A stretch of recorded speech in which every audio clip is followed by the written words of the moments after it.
The smell hit him first. It was not the recycled air of the diplomatic quarters.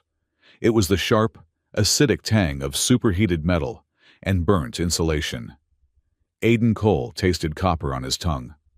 His head throbbed, a dull, insistent drumbeat against the inside of his skull. He tried to open his eyes, but they were gummed shut. He forced them open, smoke, gray, oily smoke that clung to the flickering red emergency lights of the bulkhead. He was not in his bunk. He was on the deck of the Virel Prime orbital station, and it was canted at a sickening angle. He is awake. The voice was not human. It was resonant, deep, carrying an inherent authority that bypassed his confusion and went straight to his nerves. It sounded like a cello string plucked in a vast canyon. Aiden pushed himself up on one elbow. The world spun, a nauseating tilt that threatened to send him back to the floor. He coughed, the smoke searing his lungs. Through the haze, she materialized. She was enormous. Not just tall, but present. She filled the pressurized space of the damaged observation deck. Her armor was the color of a deep nebula, polished black inlaid with filament that seemed to drink the meager light. Her species, the Aurelian, were humanoid, but only in the broadest sense. Her skin was a pale, alabaster white, and her eyes were solid black, reflecting the blinking red alert high on the wall. "General," a human voice said, strained. "His vitals are erratic." "They are stable," the general replied. Her gaze was fixed on Aiden. Aiden's hand went to his throat. There was pain, but it was a dull ache, overshadowed by the hammering in his head. His fingers found metal. It was not a medical device. It was intricate, heavier than it looked, and fitted perfectly around his collarbone, settling just above his sternum. It was warm. He tried to pull at it. It did not budge. It felt fused to his skin. "I would not advise that," the general said. She took one step closer. Her boots made almost no sound on the grit-covered deck. Aiden stared at her. General Thalara Kaith, the supreme blade of the Aurelian Dominion, his primary diplomatic target, the architect of the Virel blockade, the woman responsible for the deaths of thousands of coalition soldiers. And he was in a room with her, alone, save for one trembling human medic in the corner, who looked about to faint. "What?" Aiden rasped, his throat raw. "Is this?" He tapped the metal ornament. Thalara Kaith's expression was unreadable. Aurelians did not emote like humans. Their faces were elegant, sharp planes, more like classical sculpture than living flesh. "It is a bond mark," she said. What, some kind of prisoner collar?" Aiden tried to stand, but his legs protested, and he slumped against the bulkhead. "No," Thalara said. Her voice was flat. "It is a marriage seal." Aiden froze. The ringing in his ears intensified, then abruptly ceased, replaced by a profound, echoing silence. The only sound was the hiss of a ruptured conduit. "I am sorry," Aiden said, his voice cracking with disbelief. "I must have hit my head harder than I thought. For a moment, I thought you said marriage seal." "I did," she replied, without a trace of irony. "Ours." Aiden stared. He looked from her solid black eyes to the medic, who was now actively avoiding his gaze, pretending to be intensely interested in a diagnostic panel that was clearly offline. "Ours," Aiden repeated. The word felt alien in his mouth. "General, I appreciate the battlefield humor, but I am an engineered diplomat for the human coalition. You are the high command for the Dominion. We are, and I want to be very clear on this point, at war." "We were at war," Thalara corrected him. She gestured to the main console, its screen miraculously intact. "The armistice took effect 34 minutes ago." The armistice. The talks were deadlocked. They were deadlocked for 6 months. My own proposal was rejected just yesterday.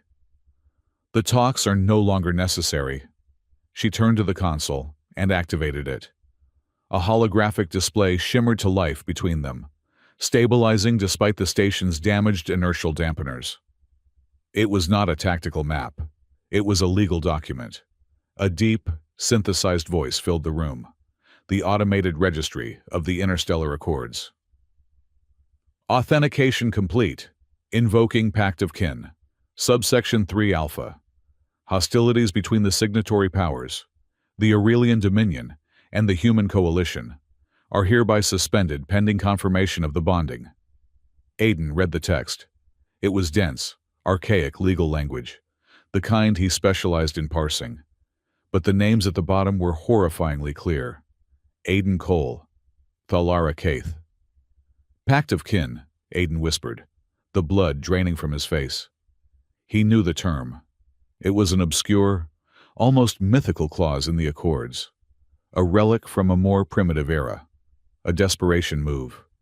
When two representatives of warring factions initiate a bonding, Aiden recited from memory, his diplomatic training kicking in despite the shock. All theaters of conflict must observe a mandatory cessation of hostilities. The bonding license is the treaty document. He looked at the bond mark on his chest. He looked at her. This, he said, tapping the warm metal, is the treaty. It is, Thalara confirmed. And it is, as you noted, a marriage seal. The war is over, Engineer Cole, because you and I are now, by interstellar law, spouses. Aiden finally found the strength to get to his feet. He swayed, grabbing the edge of a console for support. The room felt too hot. No, he said, shaking his head. No, I did not agree to this. I would never agree to this. This is a violation. It is coercion. It is illegal. You did agree, Thalara said. Her voice was dangerously soft. The bond mark cannot be affixed without vocal consent from both parties. The station's medical log, what remains of it, recorded your acceptance. I do not remember, Aiden said, his mind racing, trying to punch through the fog that clouded everything after the blast. I do not remember anything after the explosion. The fog was thick. He remembered the morning. He remembered the bitter taste of the synthesized coffee. He remembered the tension in the briefing room, the faces of the other diplomats, gray with fatigue and failure. The war was going badly. Virel Prime was the flashpoint, a planet of 60 million civilians caught between two fleets that were sharpening their knives. The talks were a farce, a delay tactic while both sides repositioned their assets for the final, bloody offensive. His mission. It came back to him in sharp, painful fragments. It was not an official diplomatic mission. It was a last resort, sanctioned by the desperate few on the Coalition Council, who still believed in a logical peace. He was an engineer, yes, but his diplomatic specialty was systems, specifically the Accords lattice. The lattice was the digital backbone of interstellar law, a quantum network that governed everything from trade tariffs to orbital bombardment. It was ancient, and it was failing, clogged with centuries of amendments, loopholes, and contradictory rulings. It was the reason the talks were deadlocked. His mission, get to the summit's central terminal. Use the chaos of the failing talks to get close. And upload the persuasion seed. It was not a virus. It was a piece of benevolent code he had designed himself. A subtle logical argument, written in the base language of the lattice. It was designed to ripple through the network, targeting the specific deadlock clauses that both sides were exploiting. It would not force peace, but it would make the logic of continued war untenable. It would make peace the most rational, mathematically sound option. He remembered slipping past the Aurelian honor guard. He remembered the shimmering data font of the terminal. He remembered a shadow, a sound, too high to hear, that he felt in his teeth. Then, white. Fire. The shriek of metal tearing. He looked at Thalara, his eyes narrowing. The explosion. It was not an accident. It was a targeted strike, she confirmed. Someone wished to end the summit permanently. They nearly succeeded. You were in the blast radius. And you just happened to be there with a wedding ring. Aiden's shock was coalescing into a cold, hard anger. My honor guard and I were responding to the attack, Thalara said. She walked toward the massive viewport, which was fractured but holding. Her hands were clasped behind her back. Below them, the marbled blue and white of Virel Prime turned slowly, oblivious to the drama above. We found you in the wreckage. You were dying. Engineer. The shrapnel had compromised your suit and your chest. The station's medical bay was gone, detonated in the initial blast. Aiden looked down at his torso. His formal diplomatic suit was gone, replaced by a simple gray utility garment. Underneath, he could feel the faint tracery of new scar tissue, tender and raw. The bond mark sat directly over the worst of it, a beautiful piece of jewelry on a field of trauma. You were the highest-ranking coalition survivor, Thalara continued, her voice distant. And you were expiring. I had a choice. I could let you die, and the war would escalate into a ground invasion by dawn. My fleet had its orders. Your fleet had theirs. 60 million people on the planet below would be incinerated in the crossfire. She turned to face him. Her black eyes were intense, devoid of any warmth, but filled with a profound certainty. Or, I could invoke the Pact of Kin. It was the only diplomatic tool remaining, the only clause in the entire Accord's lattice that could supersede a declaration of war instantaneously. You married me to stop a war, Aiden said. It was not a question. It was an accusation. I married you to save 60 million lives, and, incidentally, your own. My consent, he whispered. You said I consented. I asked, she said.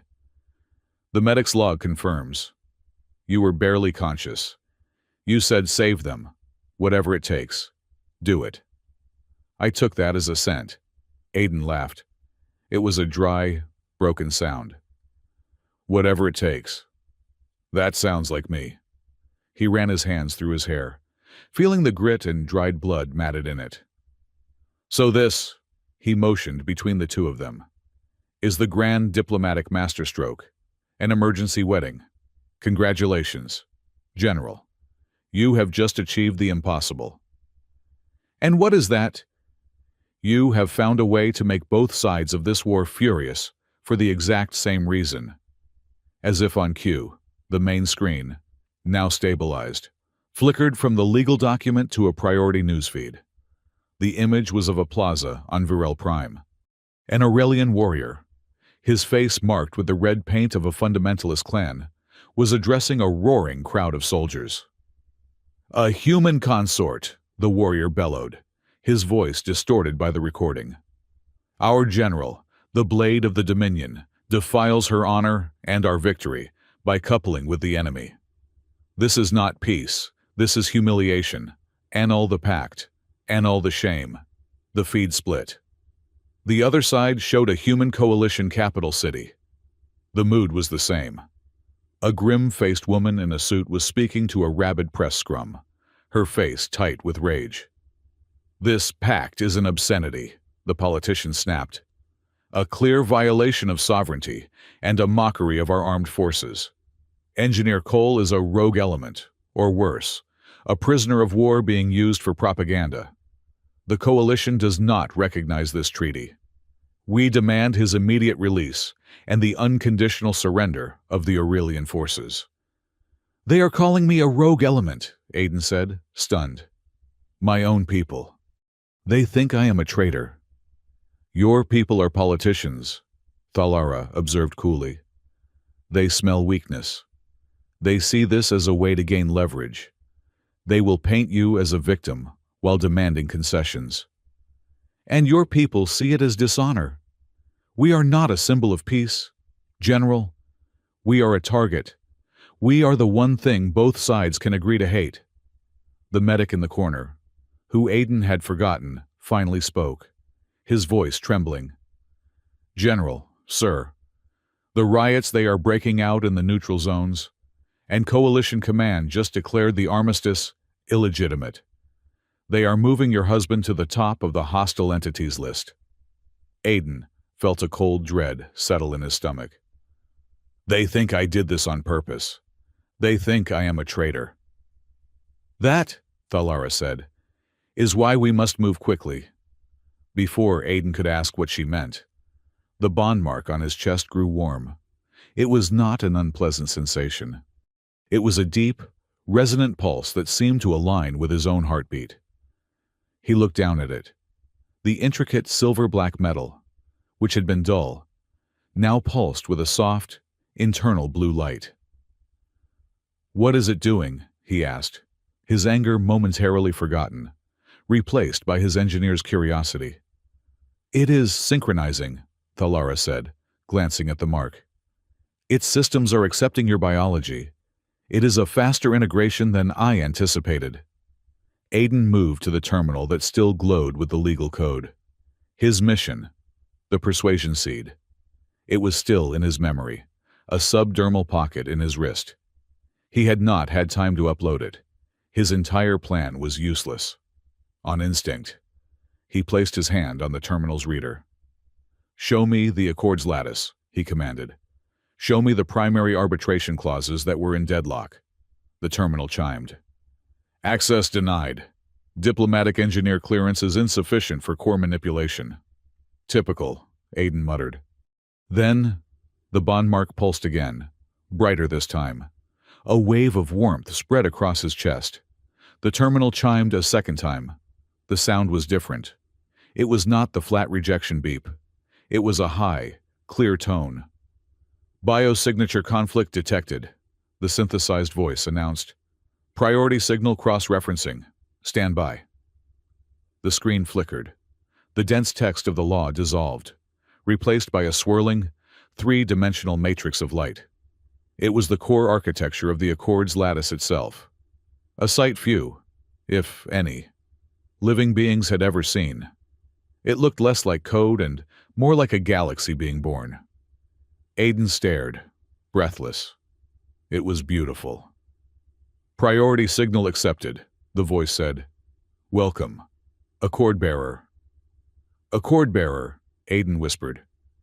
"What is an accord bearer?" Thalara stepped closer, her black eyes wide, fixed on the screen. "I have never seen this. Not even High Command can access the core. This is impossible." "It is listening to me," Aiden said, a strange sense of vertigo washing over him. He felt a connection, a resonance in his bones that matched the pulse in the bond mark. He felt the lattice, not as a network, but as a presence. It was waiting for his command. "General," the medic interrupted again, his voice tight with panic. "A priority message from our intelligence analyst." Analyst Wren's face appeared on a secondary screen. He looked terrified. "General Kaith, our moles inside the xenophobic factions have confirmed. The Sovereign Directorate is not just protesting." "Report," Thalara snapped. "They are using the chaos of the Pact as cover. They have operatives inside the lattice. They are not just trying to invalidate your treaty. They are preparing to launch a systemic override. They mean to invalidate all the conventions, the laws of war, prisoner treatment, non-combatant protection, everything. They want to reset the clock to total annihilation." Aiden looked at the glowing matrix of the lattice, which only he could see. He looked at the panic on the analyst's face. "They want to burn it all down," Aiden said. Thalara looked at him, her gaze sharp. "Can you stop them?" "I do not even know what I am," Aiden replied. "An accord bearer." "It sounds like something from a children's story." "Right now," Thalara said, her voice grim, "you are the only thing standing between 60 million civilians and a fleet that is about to be given orders to win at all costs. We are leaving." "There is no time," Thalara declared. She activated her comms. "All honor guards, To the primary shuttle bay. We are proceeding to the Hall of Covenants on Viral Prime. Now. Aiden blinked. Proceeding. Did you not see the news feeds? We will be torn apart before we get to the door. Half the planet wants us dead. We must, she said. The Pact of Kin requires public presentation. If we do not appear before the Joint Council to ratify the armistice, it becomes void at the next cycle. That is in 2 hours. The Sovereign Directorate knows this. They are counting on us failing to appear. That is the window they need to strike the lattice. So we are damned if we do, and damned if we do not. Aiden summarized. Precisely. So we do. She pointed a gauntleted finger at him. You are no longer an engineer. You are the consort of the Dominion. You are the other half of this treaty. You will stand, you will look official, and you will not, under any circumstances, get yourself killed. It would be legally inconvenient. Aiden could not help a small, bitter smile. My apologies, General. I will try not to inconvenience your treaty by dying. The shuttle ride was 20 minutes of compressed terror. Aiden was strapped into a seat surrounded by 8 massive Aurelian warriors in full battle armor. They stared straight ahead, their honor blades secured to their backs. They did not look at him. To them, he was a necessary stain on their honor, a tool to be used. Thalara sat opposite him, her helmet on her lap. She was reviewing tactical data on a wrist-mounted display, her face a mask of concentration. Aiden felt profoundly, absurdly alone. A diplomat without a portfolio, an engineer without a blueprint, and now, a husband without a choice. The Hall of Covenants was a towering structure of native stone and coalition polymers, meant to symbolize unity. Today, it looked like a fortress under siege. The shuttle landed hard, its engines whining. The ramp hissed open. Stay close, Thalara ordered. It was the only thing she had said to him for the entire flight. They stepped out into chaos. The plaza was a screaming mass of 2 species. On one side, Aurelian purists, banging their fists on their armor, roared for their general's abdication. On the other, human separatists, waving banners that called for Aiden's execution as a traitor. The security cordon, a thin line of mismatched planetary militia, was buckling. This, Aiden yelled over the din, is a terrible idea. It is the only idea, Thalara yelled back. Forward. They moved as a single unit, the honor guard forming a perfect, terrifying wedge, with Aiden and Thalara in the protected center. He was acutely aware of her proximity. She was a wall of armored muscle and cold authority. He could smell the faint scent of sterile energy from her armor's power field. They reached the steps.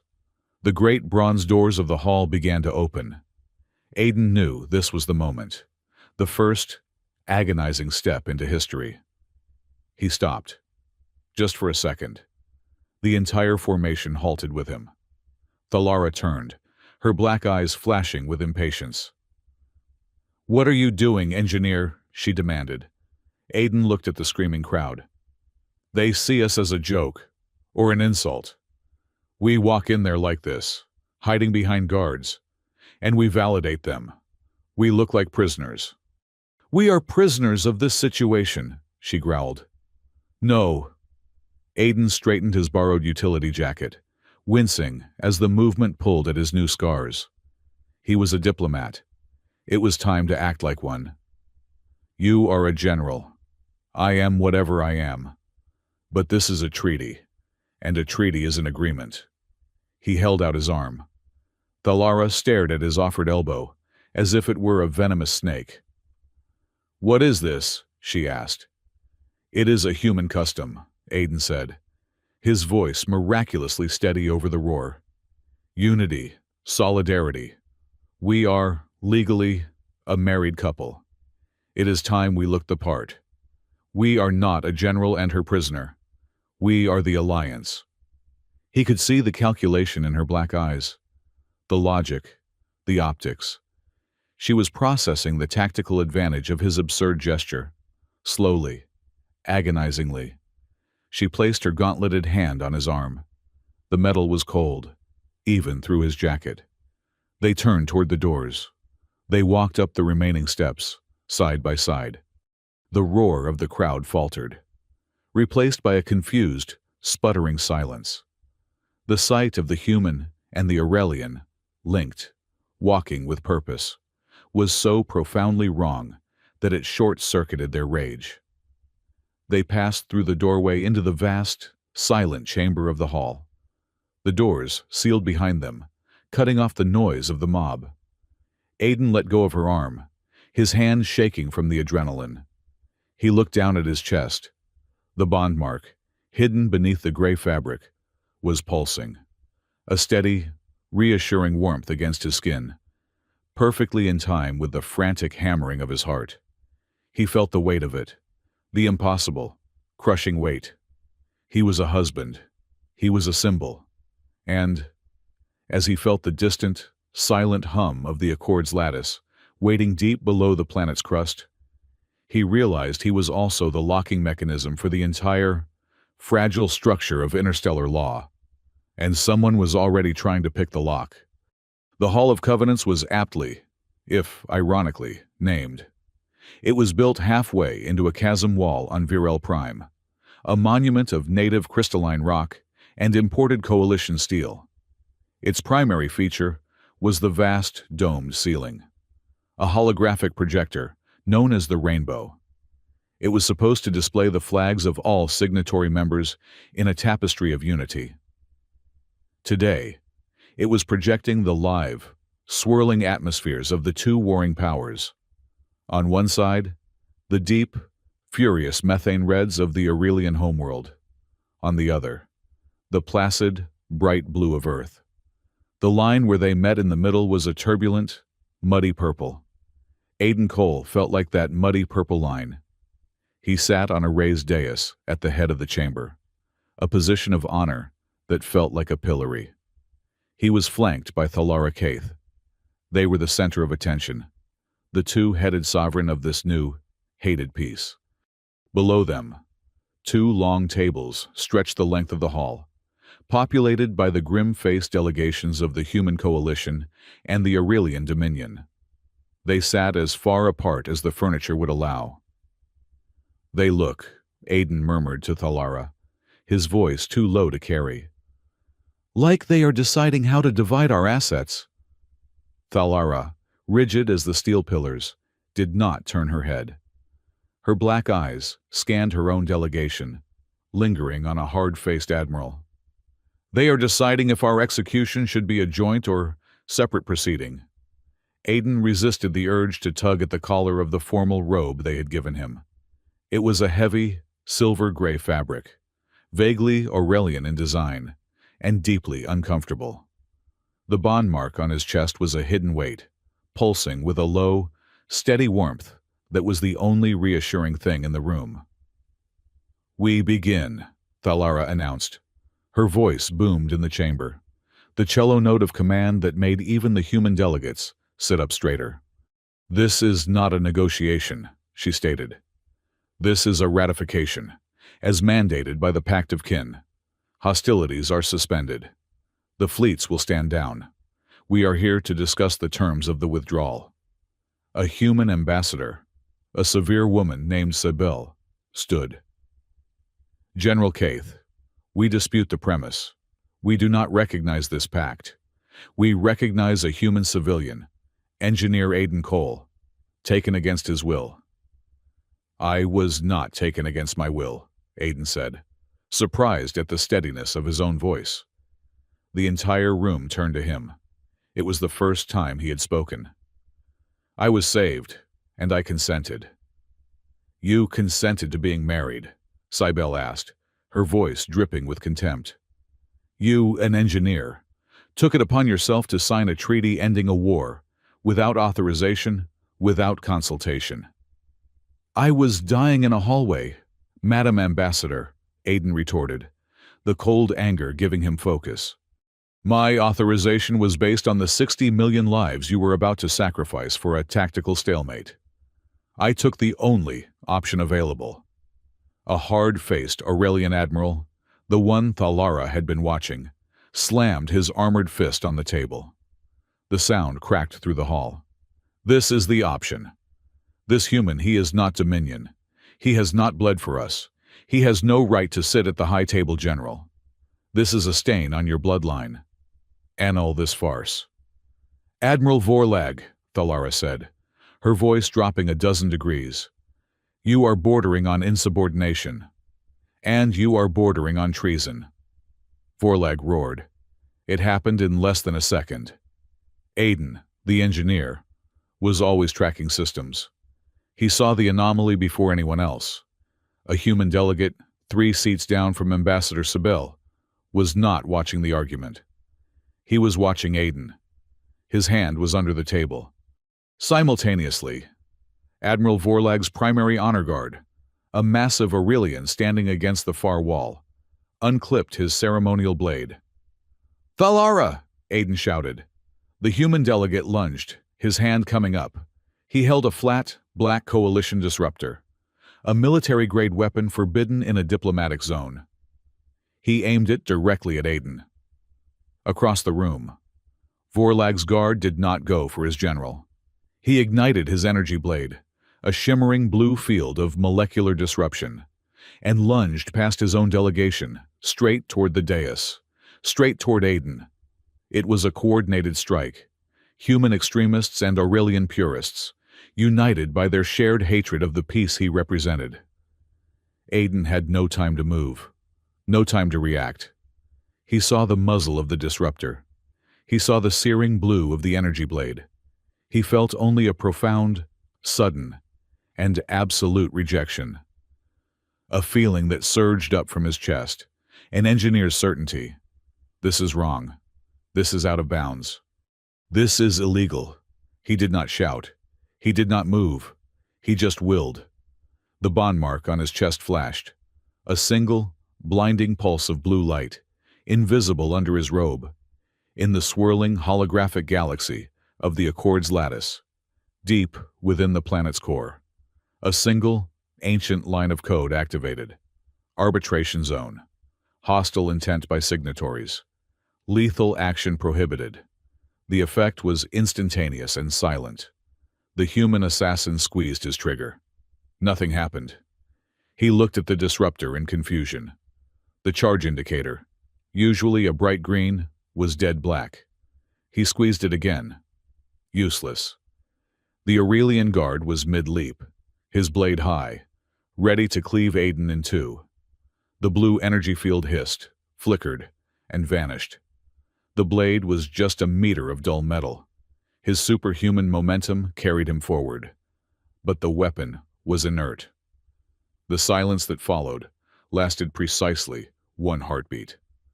Thalara did not hesitate. In the instant, the blade died. She moved. She was not a diplomat. She was a general. She crossed the dais in a blur, her hand seizing the inert metal of the Aurelian sword. She used his own momentum against him, pivoting, and drove the hilt of the weapon into his throat. The guard collapsed, gagging.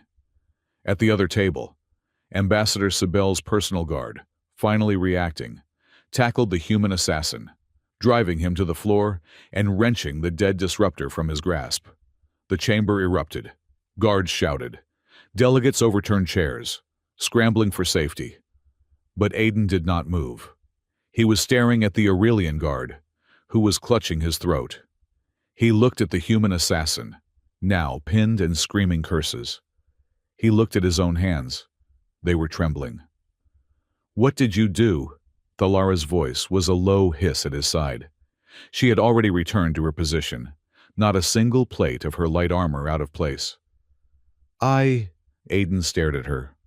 "I did not do anything." "They're weapons," she said, her black eyes searching for him. "They failed. Both of them. Simultaneously. Smart systems. Both Coalition and Dominion. They just stopped." The delegations were being hustled out by panicked security. The ratification was over. The attempted assassination had failed. It was the lattice, Aiden whispered, the realization dawning on him. When I felt the threat, it responded. It defined their weapons as illegal and shut them down. Thalara's gaze was intense, analytical. She was seeing him, truly seeing him, for the first time, not as a political tool, not as a victim. The rumors, she said, they are true. The ride back to the orbital station was silent, heavy, and fast. The rumor mill, however, operated at the speed of light. By the time they reached their secure quarters, Aiden was no longer just the human consort. He was the lawgiver, the lattice whisperer, the man who holds the keys. The stories were already outlandish that he had struck the assassins blind, that he had called down lightning from the Accords, that he was a new breed of telepath. The truth was, in some ways, more terrifying. He was not a sorcerer. He was a living, breathing administrative override. Their new quarters were spacious, heavily guarded, and deeply awkward. It was clearly a high command suite. Stark Aurelian minimalism. Polished black stone floors, furniture that looked like it was carved from a single block of metal, and light panels that simulated the harsh, dim red of the Aurelian sunlight. Aiden had made one request: a human standard coffee synthesizer. It now sat on a severe black console, looking absurdly out of place. He was currently coaxing a hot, dark liquid from it. The smell of roasted beans was a small, defiant act of human occupation. Thalara stood by the viewport, watching Virel Prime turn below. She had removed her armor and wore a simple black duty uniform. Without the armor, she seemed less like a monument and more like a person. A very tall, very dangerous person. "They are calling me a living certificate," Aiden said, blowing steam off the cup. "As if I am a piece of paper that can be filed or shredded." "It is better than hostage," Thalara replied. "It implies you have value. It also implies I am a thing, an object, a key, and everyone wants the key, either to use it or to destroy it." He took a sip. The coffee was bitter. It grounded him. "You know, back on Earth, we have a tradition. It is very old. It involves telling the groom about the wedding before he wakes up married." He had meant it as a barb, a release of the tension that was coiling in his gut. Thalara turned from the window. There was no humor in her black eyes. "A tactically inefficient tradition. It allows the opposing force and the individual's own doubts time to mount a counter-argument." Aiden blinked. "A counter-argument, you mean, like, I do not want to?" "Precisely. Secrecy and velocity are key to any successful engagement. This was an engagement." Aiden let out a short, incredulous laugh. "You keep calling it an engagement. Generally, we are way past that. This is the full deployment phase. And I am not your partner. I am your political prisoner. I am your living shield, the human hostage that keeps your fragile peace from shattering." The word hostage hung in the air. The atmosphere in the room changed. It went from tense to glacial. Thalara moved. She crossed the room in 3 long, silent strides, stopping directly in front of him. He had to crane his neck to look up at her. The top of his head barely reached her chin. "You are not a hostage," she said, her voice a low, dangerous vibration. "A hostage is leverage, a piece to be traded. You are a consort, my consort, and my troops, my own command staff, believe you are a weak one. They believe I have bound my honor to a liability.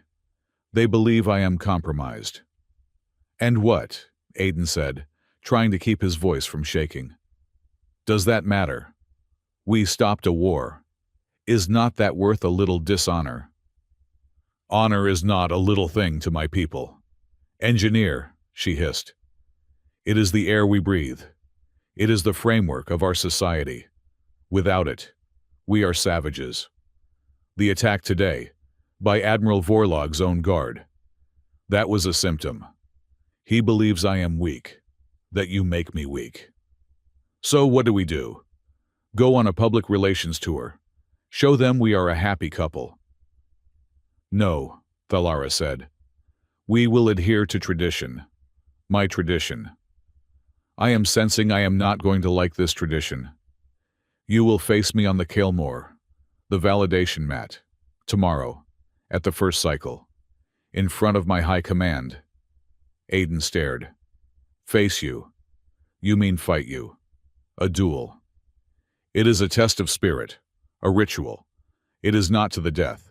It is to validation. You will be given training staves.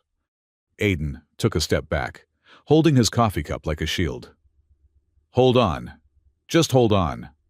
I am an engineer. My primary weapon is sarcastic commentary. You are a general. You have been trained to kill things with your bare hands since you could walk. You will break me in half. How does that prove I am not a liability? I do not need you to win, she said, her expression absolute. I do not expect you to win. I expect you to stand. I need them to see you are not a quivering pet I have adopted.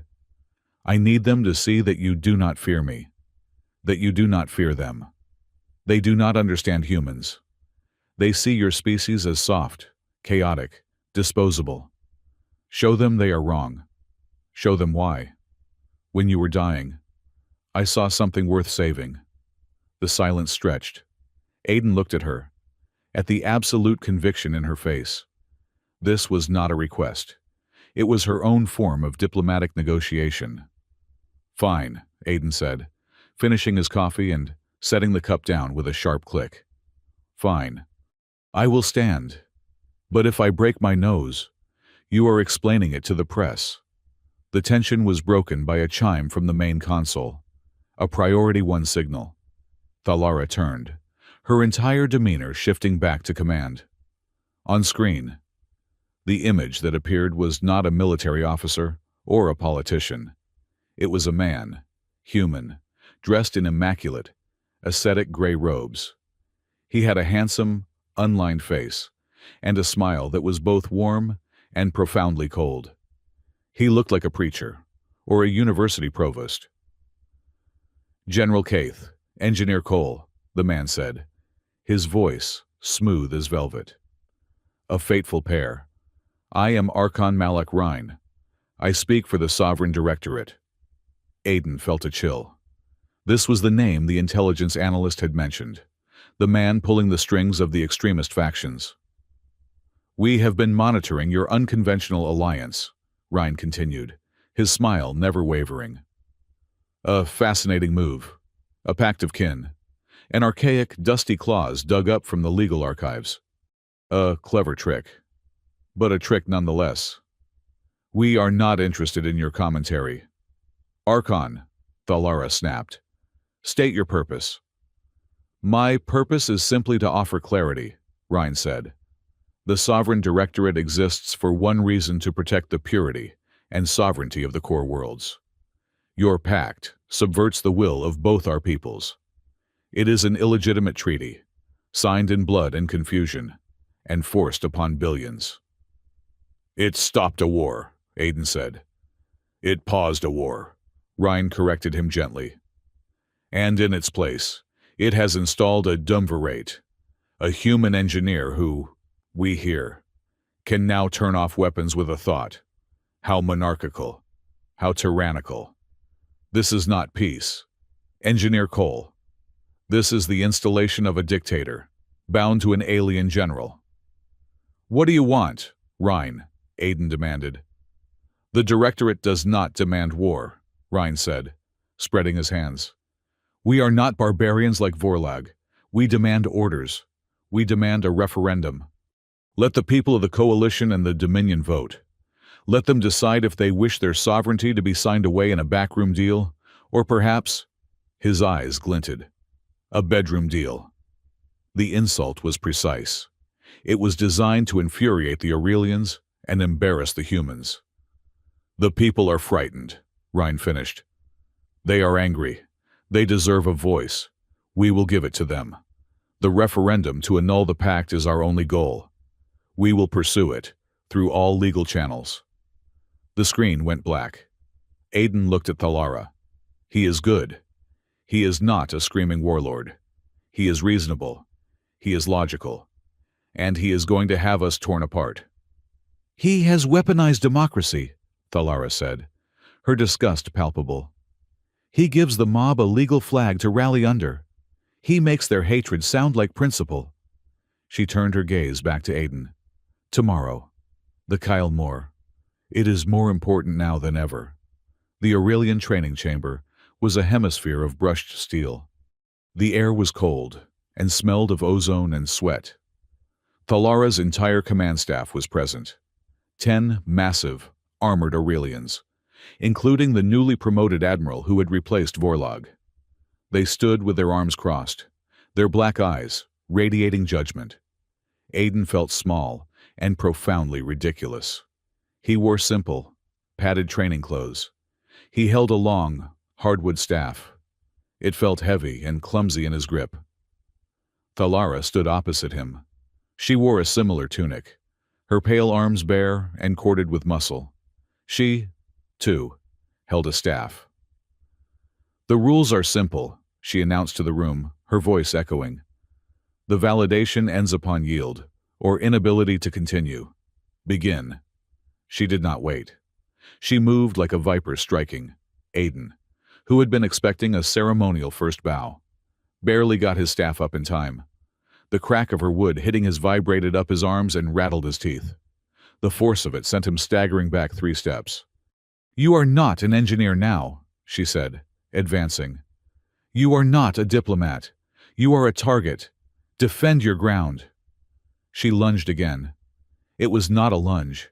It was a blur. He tried to block, but she was not aiming for his staff. She swept his feet. He hit the mat hard. The air exploded from his lungs. Before he could even process the pain, the tip of her staff was pressed against his throat. He could feel the splintered wood against his skin. Yield, she commanded. The honor guard watched, impassive. No, Aiden gasped, dragging air back into his lungs. She stepped back. Again! He scrambled to his feet. He was angry now. He swung his staff. A wild, sloppy, human arc. Thalara did not even block. She ducked under the swing, stepped inside his guard, and drove the butt of her staff into his solar plexus. Aiden folded like a piece of paper. He collapsed to his knees, gagging. The pain was a bright, white star behind his eyes. This is pointless, he wheezed. You are proving your point. The point, she said, standing over him, is not for me. It is for them. Get up. I cannot. You are human. I am told your species is stubborn. Get up. He spat on the mat. He used his staff as a crutch and forced himself upright, his abdomen screaming in protest. Fine, fine. He held his staff up, but differently this time. Not like a sword, like a pole, like a tool. She advanced again. He saw the pattern. She always led with a high feint, then a low sweep. She feinted. He did not fall for it. She swept. Aiden did not try to block. He jumped. He planted his foot on his own staff, using it as a vault, and kicked off, sailing over her sweeping attack. It was a clumsy, desperate, undignified gymnastic maneuver that he had not even known he could do. He landed badly, rolling across the mat, but he was on his feet. He heard one of the Aurelian guards make a sound, a short, sharp intake of breath. Surprise. Thalara turned, her own surprise visible for a fraction of a second. Not bad, she conceded. For an engineer. She came at him again, but faster. This time, it was a flurry of blows. He blocked one, two. The third caught him on the shoulder. A numbing, agonizing impact. He cried out. The fourth strike disarmed him. His staff went clattering across the steel floor, sliding to a stop at the feet of the new admiral. Aiden was defenseless. He stood there, breathing heavily, his shoulder on fire. Thalara advanced, staff leveled at his chest. It is over. Yield. He looked at her. He looked at the honor guard. He looked at his staff. Meters away. He was defeated. No, he panted. You have no weapon, she said, her voice impatient. You said stand, Aiden gasped. I am still standing. This is foolishness.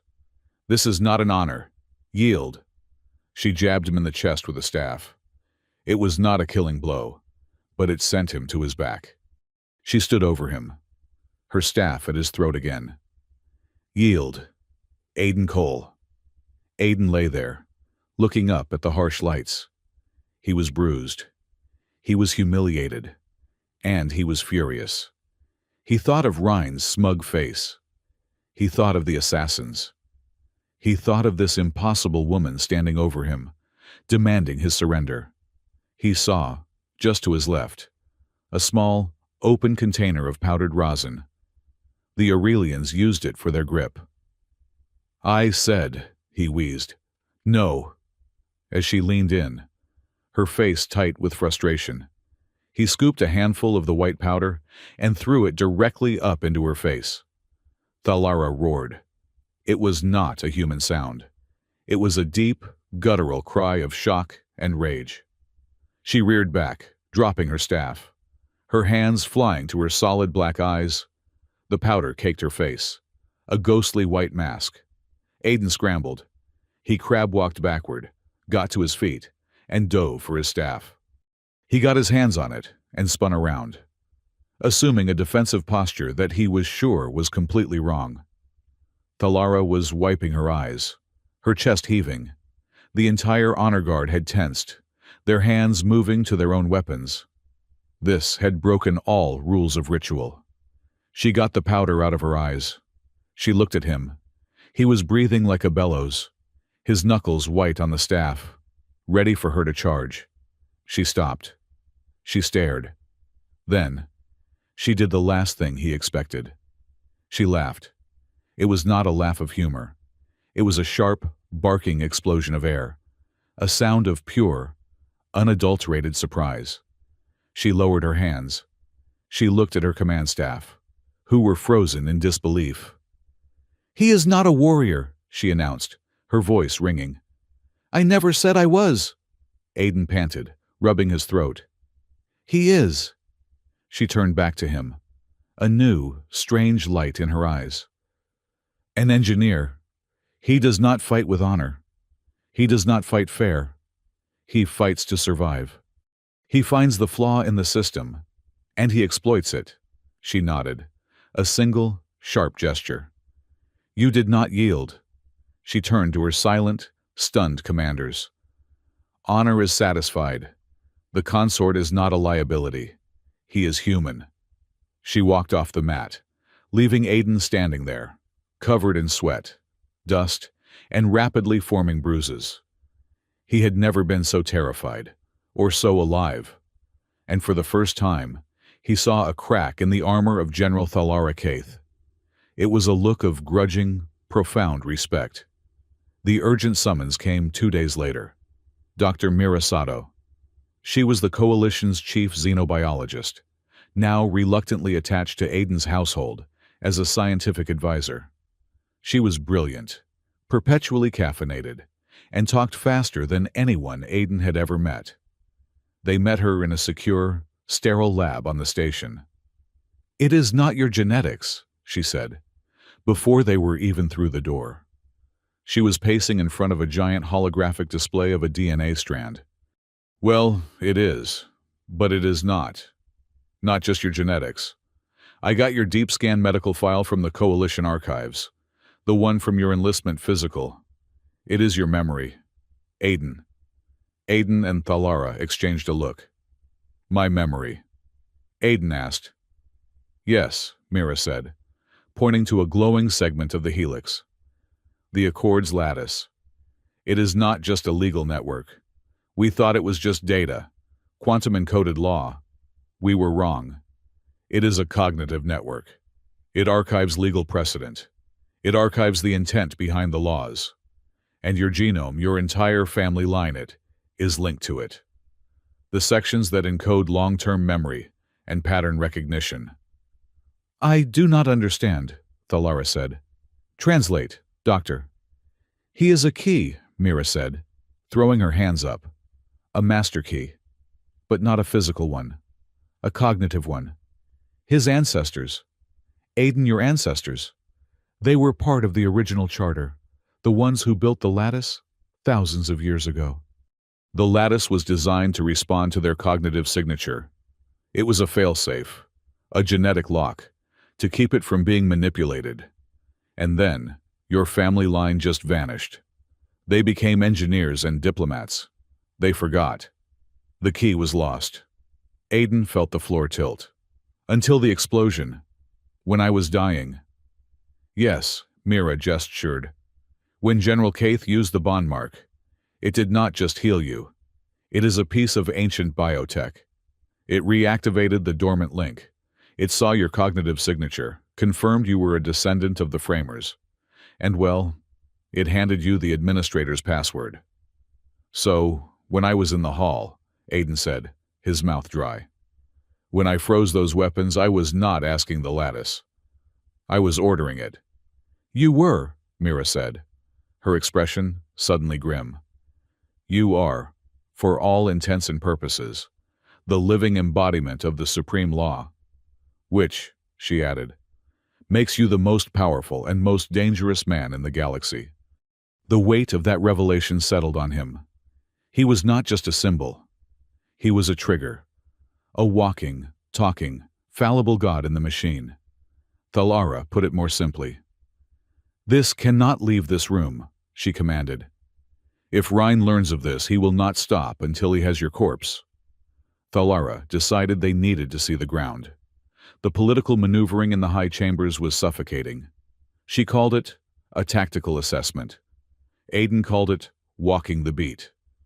They went, lightly disguised in civilian cloaks, to the spindle ring. It was the sprawling, unofficial city that had grown in the shadow of the official capital. It was a maze of fused metal walkways, dripping conduits, and temporary shelters. It was where the refugees, the deserters, the criminals, and the forgotten lived, humans, Aurelians, and a dozen other species, crushed together in poverty. This, Thalara said, her voice low as they walked the rusted catwalks, is the peace we had before. This is what both sides ignored while they postured in orbit. It was also where the war's newest, and most unspoken, victims lived. They found the orphanage in a reinforced cargo container, hidden down a service tunnel. They were drawn by the sound of shouting. A local warlord, a brutish alien with 4 thick arms and scaled green skin, was kicking the metal door, his 2 Aurelian mercenaries behind him. You pay the protection tax, the warlord boomed.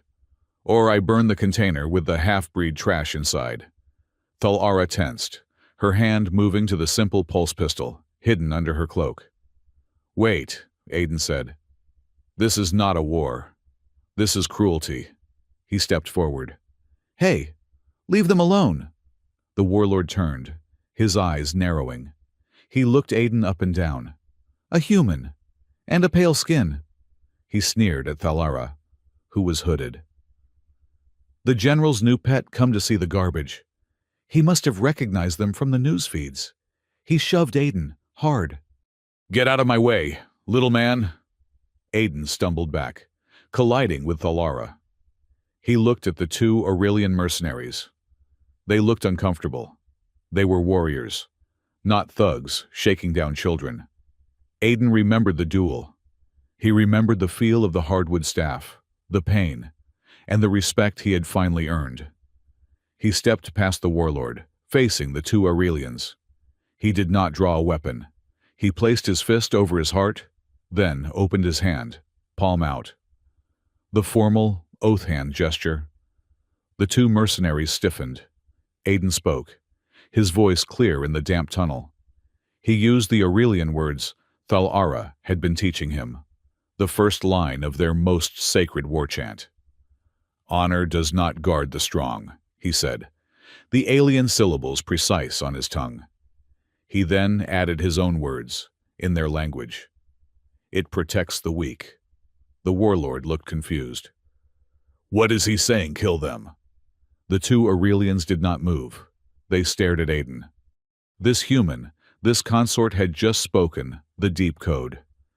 And he had spoken it with understanding. They looked at Thalara, who slowly lowered her hood. Their eyes widened. They dropped their weapons and snapped to attention, their fists over their hearts. "General!" The warlord's face went pale. Thalara seized the moment. She did not bother with the warlord. She walked to the container and keyed the door open.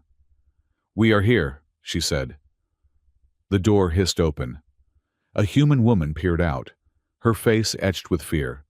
Behind her, half a dozen small children huddled. They were hybrids.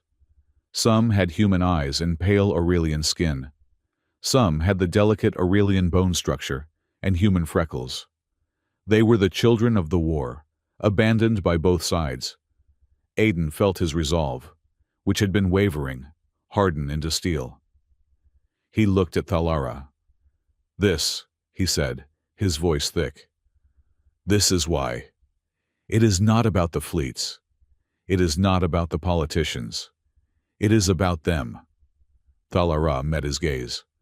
For the first time, her black eyes were not filled with duty or honor or tactical assessment. They were filled with a deep, echoing sadness and a shared understanding. They returned to the station late that night. The mood between them was changed. The duel had forged respect. The spindle ring had forged a shared purpose. Aiden was in his section of the quarters, reviewing Dr. Sato's data on the lattice, when a message alert chimed on his private terminal. It was not a coalition signal. It was not Dominion. The encryption was a layered paradox, something he had never seen before. It bypassed the station's security entirely. "Thalara!" he called out. She came to his side, drying her hair with a towel. Another small shock of domesticity. "What is it?" she asked. "A data packet. Anonymous," he said. He worked at the encryption. It seemed to want to be opened by him. It melted away under his fingers. The file opened. It was a document. A high-resolution scan. "This is it," Aiden breathed. "This is the Pact of Kin. The one from the station. The one we signed." Thalara leaned closer. "That is impossible. That document is a Level 1 state secret, sealed in the High Archive. How did you get this?" "I did not," Aiden said. "It was sent to me." He zoomed in on the signature block. There was her name, a series of sharp, elegant Aurelian glyphs. There was his, a simple, shaky Aiden Cole, clearly written by a man in shock and near death. "That is your seal," he said, pointing.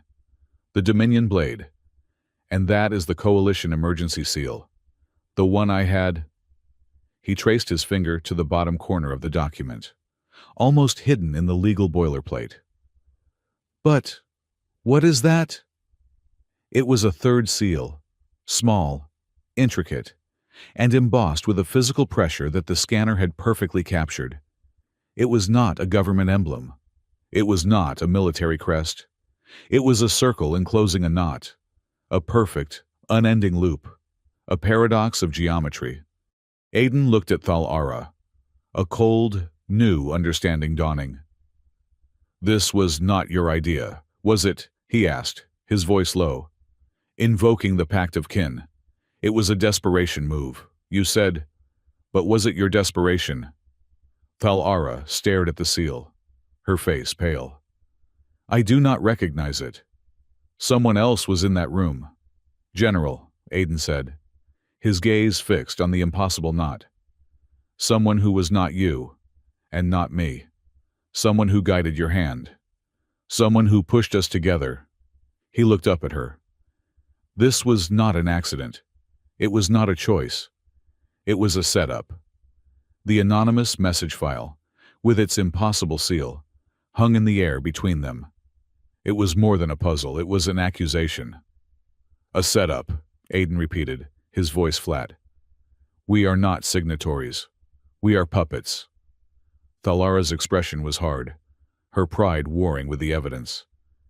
If I was guided, she said, her voice a low growl.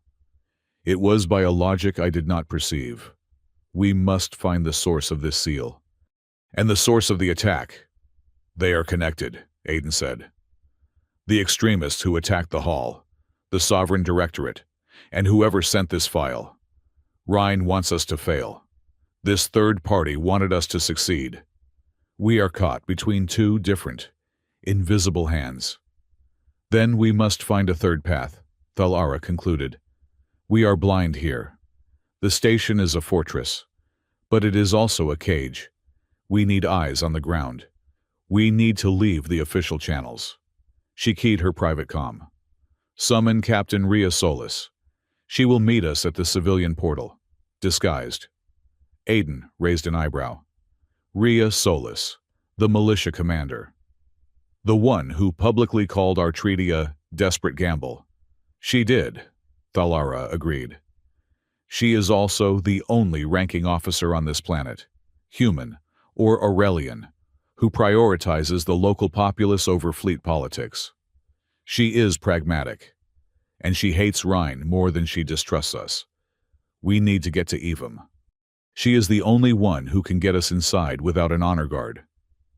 Evam was not so much a city as it was a forest, cultivated and curated into a metropolis. It was the biological archive of the Aurelian people, the place where their laws were not written, but grown. Captain Rhea Solis was a compact woman with sharp, critical eyes and graying hair pulled into a severe bun. She wore the practical fatigues of the virile prime militia, ignoring the formal cloaks Aiden and Thalara wore as disguises. She met them in a damp, echoing transit tunnel beneath the main city. General, engineer, she greeted them. Her voice clipped. She did not salute. This is a tactical nightmare. Rhine's propaganda has hit the ground hard. Walking into Evam is like walking into a hornet's nest. We are not looking for a fight, Captain, Aiden said. You will not have to, Rhea replied, checking the charge on her pulse rifle. You are a walking fight, Engineer Cole. You are the symbol. Let's move. And keep those hoods up. Evam was breathtaking and terrifying. The buildings were massive, ancient trees, their interiors hollowed out and reinforced with glowing, bioluminescent fungi. Walkways were woven from living vines that shifted and tightened under their feet. The air smelled of damp earth, ozone, and something sweet, like blooming flowers. But the city was sick. Rhea led them into what should have been a bustling plaza. It was deserted. The central fountain, a sculpture of interwoven light, was dark. On the side of a massive, bark-like structure, graffiti had been scorched into the living wood. No human master. The pact is a chain. Rhine speaks truth. This is... Thalara touched the scorched bark, her face tight with anger. This is desecration. This is Archon Malik Rhine's media campaign, Rhea said grimly. He has been broadcasting for 3 days straight. The slavery of the marriage bond. He is telling the Aurelians that you, General, have made their sacred laws subservient to a human's whims. And he is telling the humans that you, Engineer, are a mind-controlled puppet. He is attacking the temples. The temples, Aiden asked. The places where the law is kept, Rhea explained, guiding them down a darkened alley. Evam is not just symbolic. It is where the Claws Weavers live. Claws Weavers. The Aurelian Constitution is not a static document, Thalara explained. her voice low. It is a living consensus. The weavers are individuals, sensitives, who interpret the will of the people and the spirit of the law. They are physically maintain the codes. They are part monks, part legislators. Rhea stopped them at the edge of a small square. In the center was a building that looked like a giant, petrified seed pod, glowing with a soft, internal light. The entrance, however, was shattered. "This is the scriptorium of the third root," Thalara whispered, horrified. "It is one of the most sacred places on Virel Prime." They entered. The interior was a disaster. Luminous vines that should have been displaying legal precedents in flowing Aurelian script were torn from the walls, their light extinguished. Crystalline data nodes were smashed. "Who did this?" Aiden asked, stepping over a pile of ruined scrolls. "A mob, incited by Rhine's broadcast 2 nights ago," Rhea said. "They called it a cleansing.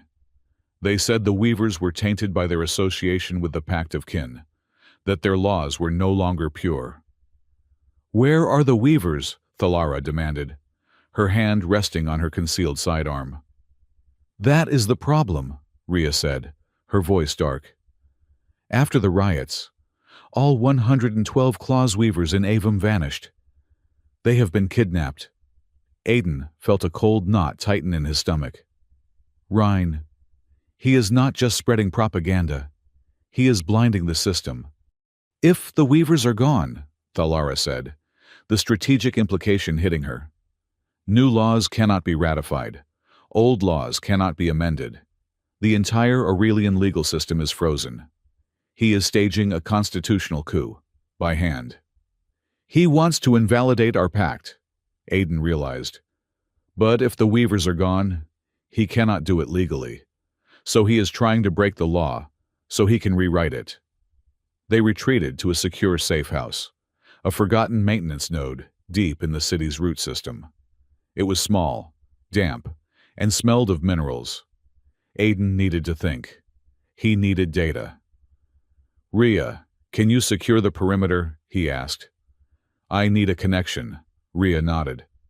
"You have 30 minutes. After that, we moved. The militia patrols are turning ugly." As Rhea and Thalara secured the entrances, Aiden sat on the floor, crossed his legs, and closed his eyes. The bond mark on his chest was warm. He felt the city of Avum around him, a low, biological thrum. And beneath it, deeper, he felt the familiar, galactic hum of the Accord's lattice. He was the Accord bearer. He did not need a terminal. He was the terminal. He reached out with his mind, lattice. "Show me the origin of the Pact of Kin. Show me its first use." The response was not text. It was a flood of sensation. He felt the cold of space, the terror of a fleet battle centuries ago.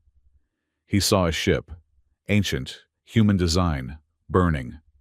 He saw 2 figures, a human woman and an alien he did not recognize, pressing their bleeding palms together.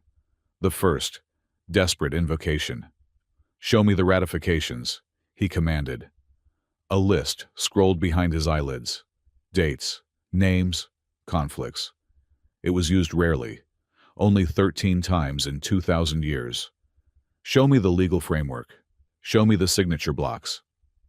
He focused on the code, the base architecture that Dr. Mira Sato had told him he was keyed to. He was looking for the anomalous seal, the endless knot. He did not find it. Instead, he found something else. He was scrolling through related treaties, clauses that governed sovereign bonding. Treaties from 50 years ago, 100, 1,000. He saw a signature on a trade pact from the Draconis expansion, dated 72 years before he was born. He knew the signature. It was angular, certain, and unmistakably his. Aiden Cole. He recoiled, his eyes snapping open. He was breathing hard. "What is it?" Thalara was kneeling in front of him, her hand on his shoulder. "You look like you have seen a ghost."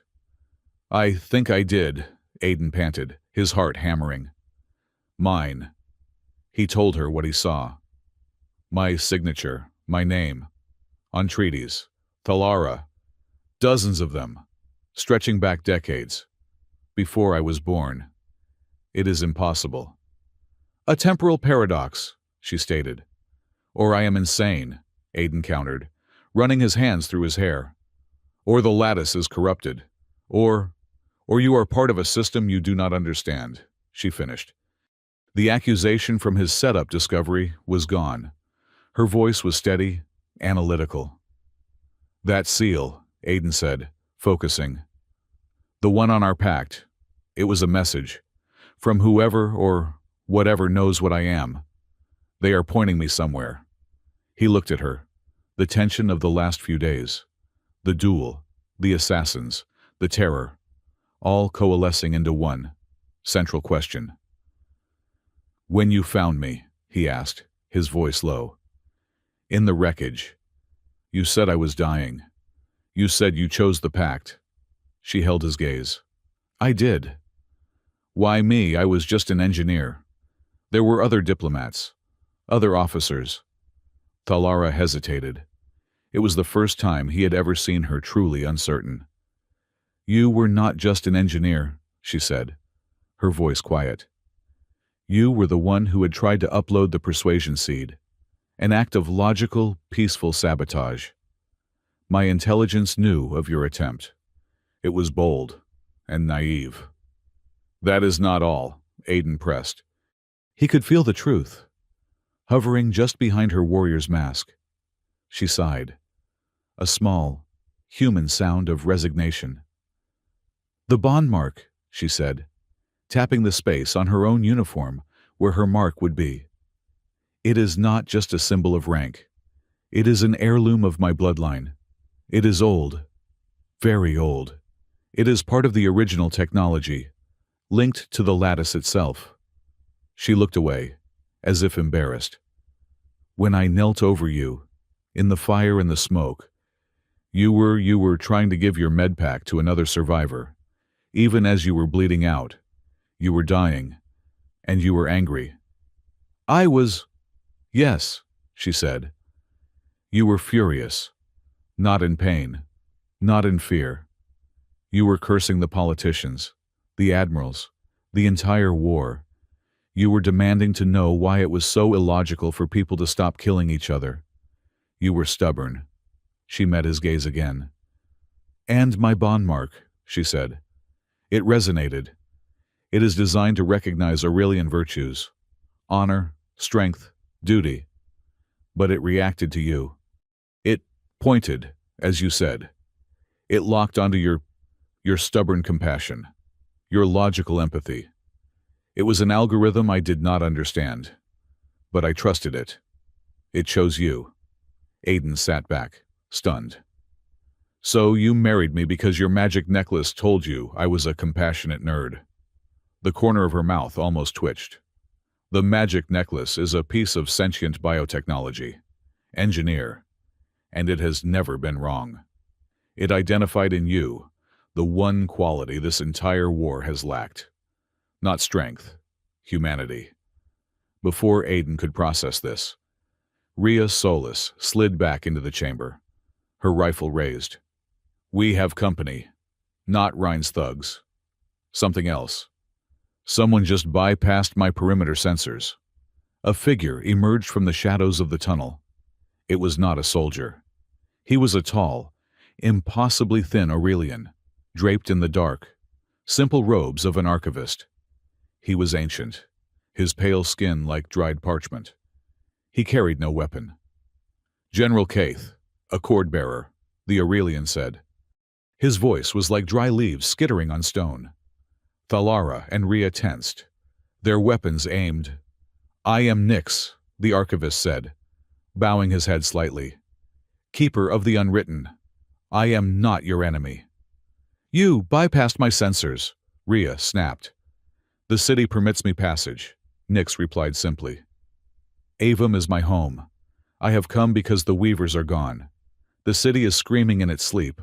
And the lattice is calling your name. A cord-bearer.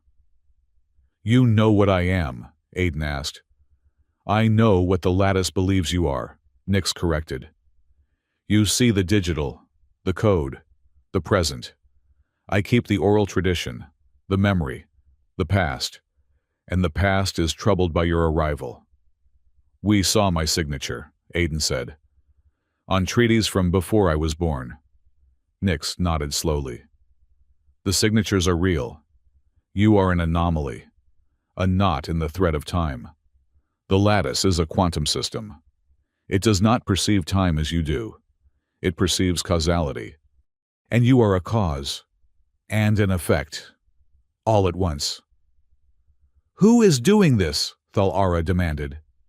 Who kidnapped the weavers? Who is behind Rhine? Rhine is a symptom, Nyx said, his voice dropping. He seeks to prune the tree of law, to make it pure.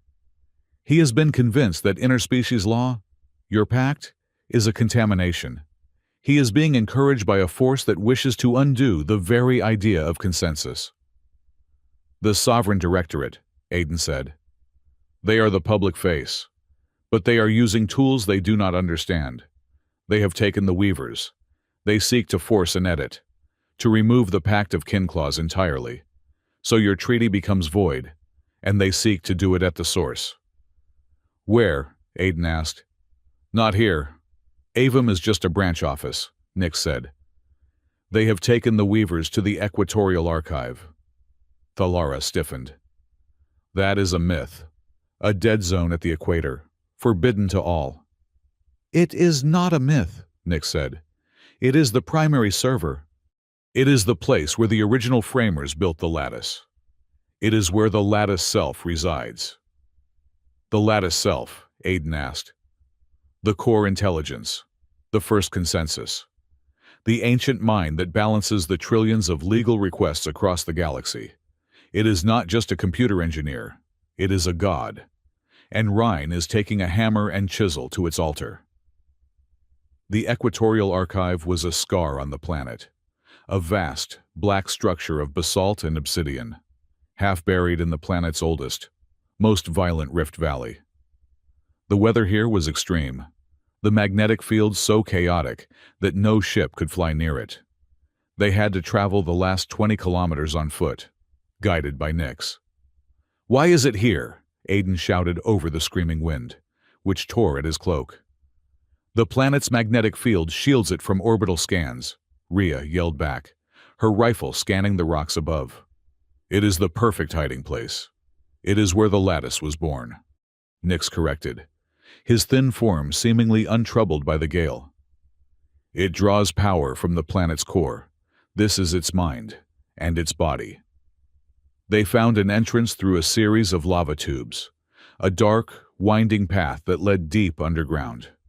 The air grew warm, and the only sound was their footsteps and the distant, deep thrum of unimaginable power. Rhine's forces are here, Thalara whispered. She pointed. A discarded energy cell, Dominion tech, lay on the path. They are not hiding. They emerged into a cavern so vast, Aiden's mind struggled to comprehend it. It was a library, but the shelves were miles high, carved into the chasm walls, and the books were glowing, crystalline matrices, pulsing with a soft, blue light. In the center, a beam of pure, white energy ascended from a dark pit, disappearing into the darkness above. The lattice self, Nyx breathed, bowing his head. And the library was not empty. Dozens of Sovereign Directorate operatives, human and Aurelian, swarmed the lower levels. They were not soldiers. They were technicians, hauling heavy, dark metal equipment. They are not attacking it, Aiden whispered. They are tapping into it. Those devices, they are signal dampeners. They are trying to isolate it. Thalara pointed to a raised dais near the central beam. There, the weavers. Aiden saw them. The 112 weavers, including many young novices, were huddled together, surrounded by armed guards. They were being forced, one by one, to interface with a dark console. They are using them, Thalara hissed. They cannot edit the lattice self directly. They need the weavers, the biological keyholders, to do it for them. We have to stop them, Aiden said. That is a small army, Rhea countered, chambering around. We are 4. We have him, Thalara said, looking at Aiden. Aiden nodded, his mind racing. Nyx, Rhea, get the weavers. Cause a distraction. Get them to the exit. Thalara, you are with me. I have to get to that console. Rhea grinned, a feral expression. A distraction. I can do that. Rhea and Nyx vanished into the shadows.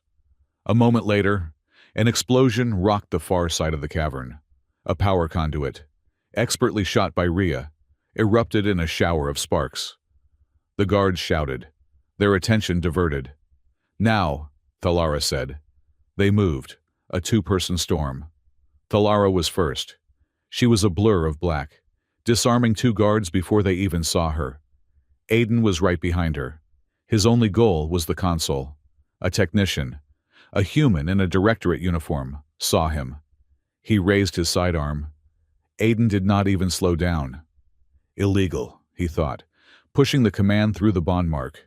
The man's pistol sparked and died. He stared at it, dumbfounded. Aiden shoved him aside, slamming his hand onto the console. The screen was filled with Aurelian script, swirling around a single, blinking red clause. Pact of kin. Nullification pending. He is almost through, Aiden yelled. They are forcing the weavers to sign it. I cannot stop it from here. A guard brought his rifle butt down on Aiden's shoulder. Aiden cried out, falling to one knee. Thalara kicked the guard's legs out from under him, sending him crashing into the console. We need the weavers, Aiden shouted. At that moment, Rhea and Nyx emerged from the chaos, a stream of terrified Aurelians behind them. They were running for the lava tube.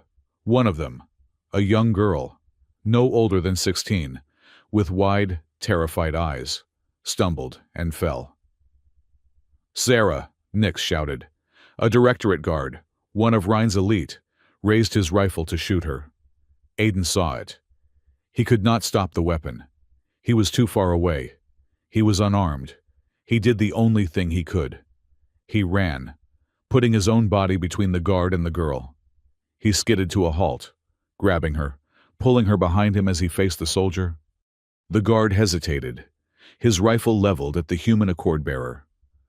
Go, Aiden yelled at the girl, not taking his eyes off the soldier. Run now. The girl, Sarah, was frozen in terror, clutching his cloak. I cannot. Yes, you can, Aiden said, his voice dropping. He needed to break her fear. He gave her a frantic, terrified grin. This is the easy part. You know what the hard part is, being married. I woke up married to a 7-foot-tall alien general who tried to beat me with a stick. This is just a negotiation. He looked at the guard. So, what is it going to be, buddy? Are you really going to shoot the guy who is technically the living firewall for the entire galactic legal system? Sarah stared at him. His words were nonsense, but the sheer, insane, human absurdity of it snapped her out of her panic. She let out a small, hysterical giggle. The guard was so confused by this exchange that he did not see Thalara coming. Her staff impacted the back of his helmet, and he dropped like a stone. Come on, Aiden yelled, pulling Sarah to her feet. He is going to remove the pact, Sarah cried as they ran. Archon Rhine. He said it was the contamination, that he had to remove the marriage clause to open the door. To make the war pure, they reached the lava tube, shoving Sarah inside where Nyx and Rhea were waiting. Get them out, Thalara yelled. Aiden, we have to stop that console. They turned to run back, but it was too late. The console flashed a blinding white. A wave of pure energy, silent and invisible, slammed into them. Aiden was thrown from his feet. He felt disconnected. The warm hum of the lattice vanished from his mind. He was cut off. What happened? He gasped. his chest aching, where the bond mark was suddenly cold. "He did it," Thalara said, climbing to her feet. "He erected a dampening field. You are locked out." Aiden looked at the console. The technicians were already packing it up. Rhine's plan successful. The Weavers were gone. The clause was isolated. They had failed. "No," Aiden whispered. "No. If I cannot access it from here." He looked at the central beam of light. The lattice self. "He cut me off from the network," Aiden said, a desperate idea forming. "But he did not cut me off from the source." He started walking toward the beam. "Aiden, no!" Thalara shouted. "That is pure data. It will incinerate your mind." "It is the only way," he said. "It knows me. Nick said so. I am a part of it." He ignored her cries. He walked past the remaining confused guards, who seemed unsure of their orders. He walked past the pit, to a place where the light was so bright it hurt to look. A code chimed in his mind. An ancient one. The one from the treaty he had signed 72 years ago. It was an access key. It was an invitation. He stepped forward, toward a wall of shimmering, obsidian black. It looked like a mirror. He saw his reflection. Aiden Cole. Tired, bruised, wearing a borrowed Aurelian cloak. But as he watched, the reflection changed. The man in the mirror was still him, but he was older. His face was lined with decades of stress and wisdom. His hair was gray at the temples. He wore the robes of an Aurelian archivist, like Nick's. And he was not looking at Aiden. He was looking down, at a glowing console. Aiden watched, frozen, as the older version of himself reached out a hand. He was signing a document, a foundational text. The man in the mirror looked up. His eyes, Aiden's eyes, met his own across an impossible gulf of time. The reflection smiled, a sad, tired smile. And on the older Aiden's chest, clearly visible over his robes, was the bond mark, identical to his own. The image in the obsidian mirror, the reflection of his older, sadder self, shattered like glass.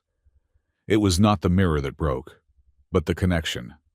The silent, invisible energy wave from Rhine's console had struck him, and the vision vanished, leaving Aiden staring at his own, terrified face.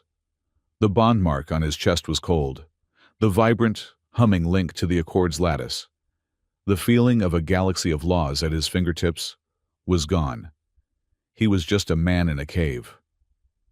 "He did it," Aiden breathed, the silence of the vast archive suddenly oppressive. "He cut me off." "He dampened the signal," Thalara corrected, pulling him back from the central beam. Her voice was strained. "The technicians are retreating. They have what they came for. We have failed." The Directorate operatives were scrambling, grabbing their equipment, their armed guards forming a perimeter as they fled back toward the lava tubes. "No," Aiden said, his mind racing. "He dampened the network, the local network. But the lattice, it is a quantum system. It is everywhere. He just blocked my signal from this terminal." "We cannot fight them all," Thalara said, pulling him toward the shadows where Rhea and Nyx were covering the last of the Weavers. "We do not have to," Aiden said. He wanted the Weavers to isolate the Pact of Kin. He has them. But he does not have me. I am the other half of that equation. He has the lock, but I am the key. "They are gone!" Rhea Solis shouted from the tunnel mouth, her rifle covering their retreat. "General, engineer, we have to move. Now my scouts are reporting Directorate heavy transports landing in Evam's airspace." The four of them plunged back into the darkness of the lava tubes, the thrum of the lattice self fading behind them. They ran a desperate, stumbling race against time, with the young, terrified Claws Weaver named Sarah clinging to Nyx. They emerged from the transit tunnels into the heart of Evam, and into hell. The air was screaming. It was not the wind. It was the sound of orbital bombardment, the high, terrifying shriek of kinetic rods entering the atmosphere. The sky above the living city, visible through the canopy of the great trees, was ripped with plasma fire. Avum itself was fighting back. Massive, thorny vines, ancient and thick as transport columns, had erupted from the ground, forming a crude, defensive web over the city's core. Bioluminescent fungi pulsed, creating shimmering, unstable shields of energy that flared brilliantly as they intercepted weapons fire, then died. Thalara's voice cut through the chaos. "To the Citadel!" she commanded, already running. "Rhea, your militia. Full defensive protocol. Lock down the civilian nodes." "My militia is just a neighborhood watch," Rhea yelled back. But she was already keying her comm, shouting orders. A transmission cut through every channel, overriding the city's emergency frequencies. Archon Malak. Rhine's face appeared on every public display, on every private data slate. His voice, once smooth and reasonable, was now filled with a cold, righteous fury. "Citizens of Virel Prime," he declared, "for days, your laws have been held hostage by an illegal, immoral bond. A human has been given godlike power, a power he used to murder loyal soldiers in the Hall of Covenants." "He did not murder anyone," Aiden shouted, uselessly. "We have acted," Rhine continued. "With the help of the Sacred Claws Weavers, we have isolated this legal contamination. We have contained the source of the corruption. Today, we liberate the law. We liberate Avum." A salvo of missiles, dumbfire and brutal, slammed into the city's upper levels. One of the great trees, a structure housing thousands, caught fire, its living bark shrieking as it burned. They reached the Citadel, a deep, root-bound command center beneath the oldest part of the city. It was chaos. Militia officers, Aurelian city guards, and panicked civilians were all shouting at once. Thalara slammed her fist onto the central command console. "Silence!" she roared. The room froze. "This is not a liberation," she said, her voice vibrating with cold fury. "It is an invasion. Captain Solus, secure this chamber. Lock down all civilian access. Get your people to the book tunnels. Nyx, Sarah, protect the other weavers. Get them to the deepest roots." "What about you?" Sarah asked, her eyes wide with terror. Aiden put a hand on her shoulder. "We are going to do what we do best. He nodded to Thalara, is going to fight. And I," he said, turning to a data terminal, "I'm going to file a complaint." He plugged his data slate into the Avum core. The connection was weak, filtered through the city's own biological network. But it was there. The cold emptiness from the archive was gone. He could feel the lattice again. "He was lying," Aiden said. "He did not isolate the pact. He just built a wall around it in the archive. But he cannot stop me from here." "Aiden," Thalara said, her hands flying over the tactical display. "He has autonomous hunter-killer drones entering the lower atmosphere. Hundreds of them. My defenses cannot track them all." "He cannot have those," Aiden said. He closed his eyes, ignoring the explosions that shook the room. He reached out, finding the code. Clause 103. Prohibitions on autonomous warfare within civilian zones. He pushed. He felt resistance. A cold, slimy, digital presence. Rhine. Rhine was already there, using the credentials he had stolen from the Weavers, trying to block the command. "No, you do not," Aiden growled, shoving his will against the block. He was the accord-bearer. He was the anchor. His authority was primal. The block shattered, across the skies of Avum, the first wave of hunter-killer drones, their engines glowing red, suddenly went inert. Their systems died. They fell from the sky like rain, crashing harmlessly into the city's reinforced canopy. In the command center, a ragged cheer went up. Rhea Solis stared at Aiden. "You just did that. You just turned them off." "I am the administrator," Aiden panted, sweat beading on his forehead. I am just deleting his privileges. Thalara gave him a single, sharp nod of profound approval. Keep doing it. Your ban just bought us time. The victory lasted less than 5 minutes. Ryan's voice returned. This time, a private comm sent directly to the Citadel's command frequency. His face was gone, his voice tight with rage. A simple trick. Engineer Cole, he hissed. You use the law like a club. But you forget I have the source code. Aiden felt it before he saw it. A tremor in the lattice. The command he had just issued, the ban on autonomous weapons, began to flicker. What is he doing? Thalara demanded, as the tactical plot lit up with new signals. The drones are rebooting. He is using a backdoor, Aiden said, his hands flying over the console. He is using the code he isolated at the archive. He is rerouting the power from the Pact of Kin. He is using the legal authority of our own marriage to override the weapons ban. He is using our bond as a key. Thalara was horrified. Yes, and it is working. Aiden slammed his fist on the console. The ban failed. A volley of plasma fire struck the Citadel. The room filled with smoke and the smell of burning roots. He is too strong, Aiden said, coughing. The original pact, it was signed under duress. It is legally unstable. He is exploiting its weakness. The city screamed. The people, who had seen the drones fall, were now seeing them rise again. The panic was absolute. Riots began in the lower levels as people stampeded, trying to find safety. We have to fix it, Aiden said, his mind racing, pulling together everything. The law, the vision, the ceremony. We have to fix the law. How? Rhea shouted, firing her sidearm at a drone that had punched through a viewport. You cannot just write a patch. No, Aiden said, a wild, terrifying idea blooming in his mind. But we can republish the source code. He is attacking an old signature, a weak one.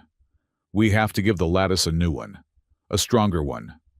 Thalara turned, her black eyes locking on his. She saw it, the insane, brilliant logic.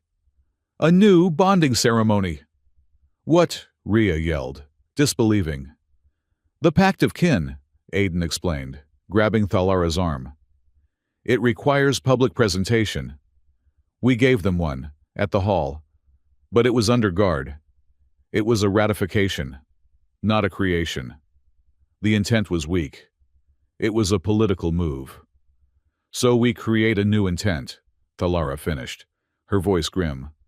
Public, undeniable, a new legal anchor. You want to get married again. Rhea looked at them as if they had both lost their minds. Out there. It is the only way, Aiden insisted. We override his corrupted signal with a public, broadcasted, undeniable vow. We make the law stronger by reinforcing the intent behind it. We have to do it now, in the main plaza. Thalara took a deep breath. She looked at the tactical map, at the fires, at the advancing ground troops. It is madness. It will draw every weapon in the sky to one location. Yes, Aiden agreed. It is also, she concluded, drawing her sidearm. Legally flawless. Let's go. The main plaza of Avum was a hurricane of fire and debris. The sky was a roiling, dark red from the orbital bombardment. What had been a place of life was now a cratered field of shattered roots and burning fungi. Rhea Solis and her last dozen militia fighters formed a desperate, thin circle in the center, their backs to the ruined fountain. This is the last sane order I am ever taking, Rhea yelled at Thalara, firing her rifle into the shadows of a burning temple, where Directorate ground troops were advancing. Hold this ground, Captain, Thalara commanded. Give us 5 minutes. We do not have 5 seconds. Aiden and Thalara ran to the center of the fountain. They were the only two standing, a perfect target in a sea of chaos. This is, Aiden panted, the worst wedding venue ever. It will be memorable, Thalara replied. She took her stance, ignoring the plasma bolts searing the air around them. Do it. Say the words. What words? Aiden shouted. I do not know the Aurelian ritual. Then use yours, she yelled back. Make it human. Make it real. The lattice is listening. Aiden looked at her. The general. The alien. His wife. She was magnificent. A warrior queen standing in the heart of the fire. Her black eyes fixed on him, trusting his insane, human idea. He took a breath. He forced his voice to be steady. He spoke. Not to her, but to the sky, to the city, to the entire, listening galaxy. I, Aiden Cole, of the Human Coalition, he began, his voice amplified by the bond mark, booming over the battle. Stand here, in this fire, of my own free will. A mortar shell landed 10 meters away, showering them with rock and dirt. He did not flinch. The first time, he continued, I was dying. I had no choice. But this time, I do. This is not coercion. This is not a trick. This is a choice. He turned to Thalara. I and my culture, we promise things. To have, to hold, in sickness and in health, which, I think, we have covered. We promise to be a partner, to be an anchor. Thalara saw his intent. She cut him off, raising her own voice in the thundering rhythm of an Aurelian battle oath. It was not a vow of love. It was a vow of absolute, unbreakable alliance. I, Thalara Kaith, blade of the Dominion, she chanted. Stand here. I do not offer submission. I offer a union. My blade is your shield. My honor is your fortress. Where one stands, to defy. The law is not paper. It will, and my will is joined to his. Aiden felt the shift. The lattice, which had been flickering and chaotic, began to thrum. The new intent, pure and public, was pouring into it. He met her gaze. General Thalara Kaith, I choose this. I bind my will to yours. Not as a prisoner, not as a political tool, as your partner. For the law, for the people, for us. Thalara placed her armored fist over her heart. Aiden Cole, I accept your vow. I bind my honor to yours. Let the stars and the lattice bear witness. A massive kinetic rod, fired from orbit, chose that exact moment to strike. It was a near miss, but the shockwave threw them both to the ground. The sound was deafening. Aiden landed hard. The air knocked from his lungs. He lay there, his ears ringing, staring at the burning sky. He started to laugh, a choked, breathless, hysterical laugh. Thalara rolled over, her pistol in her hand, scanning for threats. What is wrong with you? Aiden pushed himself up on one elbow, grinning, wiping dust from his face. Some honeymoon. We are definitely on the frontline package. Thalara stared at him, at his insane, human humor in the face of annihilation. A tiny, almost imperceptible smile touched the corner of her mouth. It will make a fine story. Engineer. Consort, he corrected her, getting to his feet and pulling her up. And then, silence. Aiden looked at the sky. The orbital fire had stopped. The thrumming in his chest had stabilized. The bond mark was glowing with a fierce, steady blue light. In the command center, the tactical plot went from a sea of red alerts to a field of green. What happened? Ria's voice crackled over the comm. He did it, Thalara said, her voice filled with awe. Aiden felt the lattice, whole and powerful, respond to his touch. Rhine's back door was gone, sealed off by the new, infinitely stronger authority of their public vow. All autonomous weapon systems, Aiden commanded, his voice ringing with power. Within the Virel Prime Theater are frozen.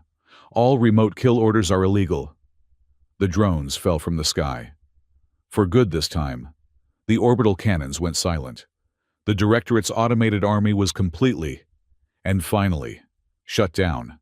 They had won. A new voice flooded the comms. Rhine. He was screaming. All pretense of the calm. Reasonable Archon was gone. He was a man defeated, and he was enraged. "If the law will not serve me," he shrieked, "then the sword will all ground forces converge on the plaza. Kill the anchor. Kill the General Byrne. Eve him to the ground." The battle shifted. The rain of fire from above ceased, but the street-to-street fighting intensified. Directorate soldiers, human and Aurelian, poured from the burning buildings. Rhea, Thalara, shouted into her comm.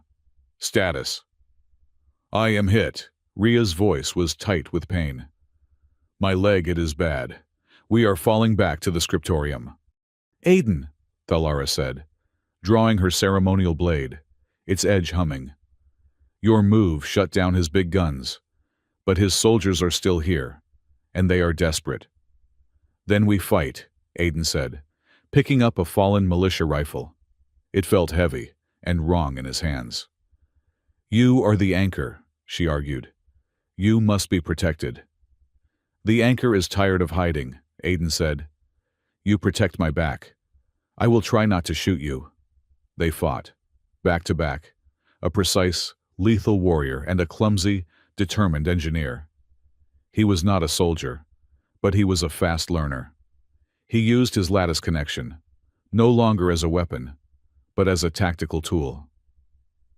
"Squad at your left, General," he yelled, firing at a closing shadow. "They are using militia comms. I am locking them out." They were holding their own, a tiny island in a sea of enemies. In the chaos, Rhea Solis was being dragged by two of her remaining fighters into the scriptorium, the ruined temple from before. Sarah, the young weaver, was there, guiding a stream of terrified civilians. "This way," Sarah shouted, her voice high but firm. She had found her courage. "The old tunnels, the book roads Nyx showed me." Sarah, no longer a victim, was leading the refugees, including the wounded Rhea, into the ancient, secret library tunnels beneath the city, saving them from the slaughter. In the plaza, Aiden and Thalara were being pushed back. "There are too many," Thalara grunted, parrying a plasma blade. Aiden was looking around frantically. "Where is Rhine? His voice is on the comms, but he is not here. He is not leading his troops." "He is a coward," Thalara spat. "No," Aiden said, a terrible, cold realization dawning. He remembered the vision. He remembered the place. "He is not a coward. He is efficient. He lost the legal battle. He is losing the military one. He is going for the source." He looked toward the oldest, deepest part of Evum, the part of the living city that was rumored to touch the planet's core. "He is not trying to edit the law anymore," Aiden whispered in horror. "He is going to the mirror vault. He is going to kill the lattice self." Miles away, in the deep, silent heart of Evum, Archon Malak Rhine stood before a wall of black, shimmering obsidian. It was the physical sanctum Aiden had only seen in his vision, the law mirror. He had failed to isolate the pact. He had failed to win the siege. "If the law will not be pure," Rhine whispered to his own reflection, his face a mask of calm, zealous certainty, "then it will not be at all. The age of flawed consensus is over." He held up a dark, crystalline device, a quantum resonator he had stolen from the Equatorial Archive. It was not a key. It was a poison. He pressed it to the mirror. A new, purer order will rise from the silence. He activated the resonator. The mirror did not shatter. It rippled, like dark water.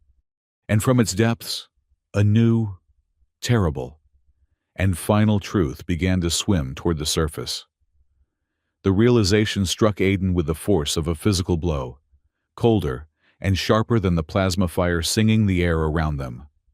Rhine was not in orbit. He was not leading his troops. He was at the source. The law mirror, Aiden choked out, grabbing Thalara's arm as she reloaded her pistol. The vault I saw in the archive. He is not trying to win the battle. Thalara. He is trying to kill the god. Thalara did not need to ask questions. She saw the absolute, terrifying certainty in his eyes. The battle for the plaza, the troops, the drones. It was all a distraction. A bloody, horrific diversion to keep them pinned down while Rhine performed his true work. Location, she snapped. The heart of Evam. The oldest root, Aiden said, pointing toward the ancient, unmoving center of the living city. I can feel him. He is poisoning it. We have to go. Now. We cannot just leave, she argued, gesturing to the militia fighters holding the line. We have to, Aiden yelled. If he succeeds, nothing we do here matters. All treaties, everywhere, will fail. This is the end game. Thalara made the choice. It was brutal and military. Captain Solis, she roared into her comm. Fall back, full retreat. Evacuate to the root tunnels. We are engaging the primary target. We cannot hold them, Ria's pained voice shot back. You will, Thalara commanded. Hold the line. She cut the comm and turned to Aiden. Lead. They ran.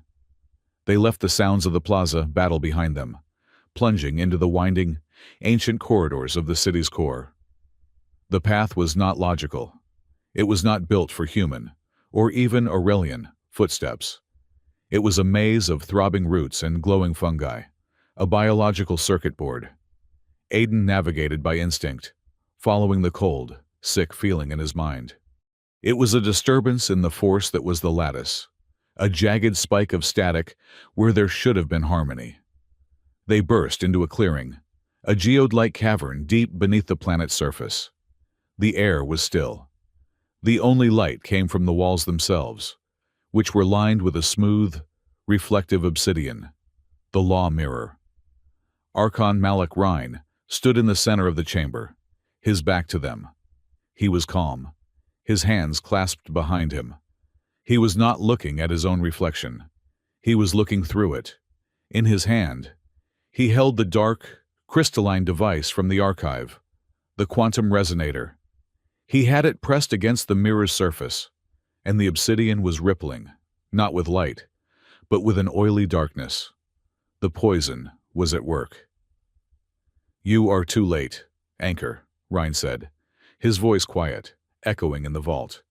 He did not turn. The process is already underway.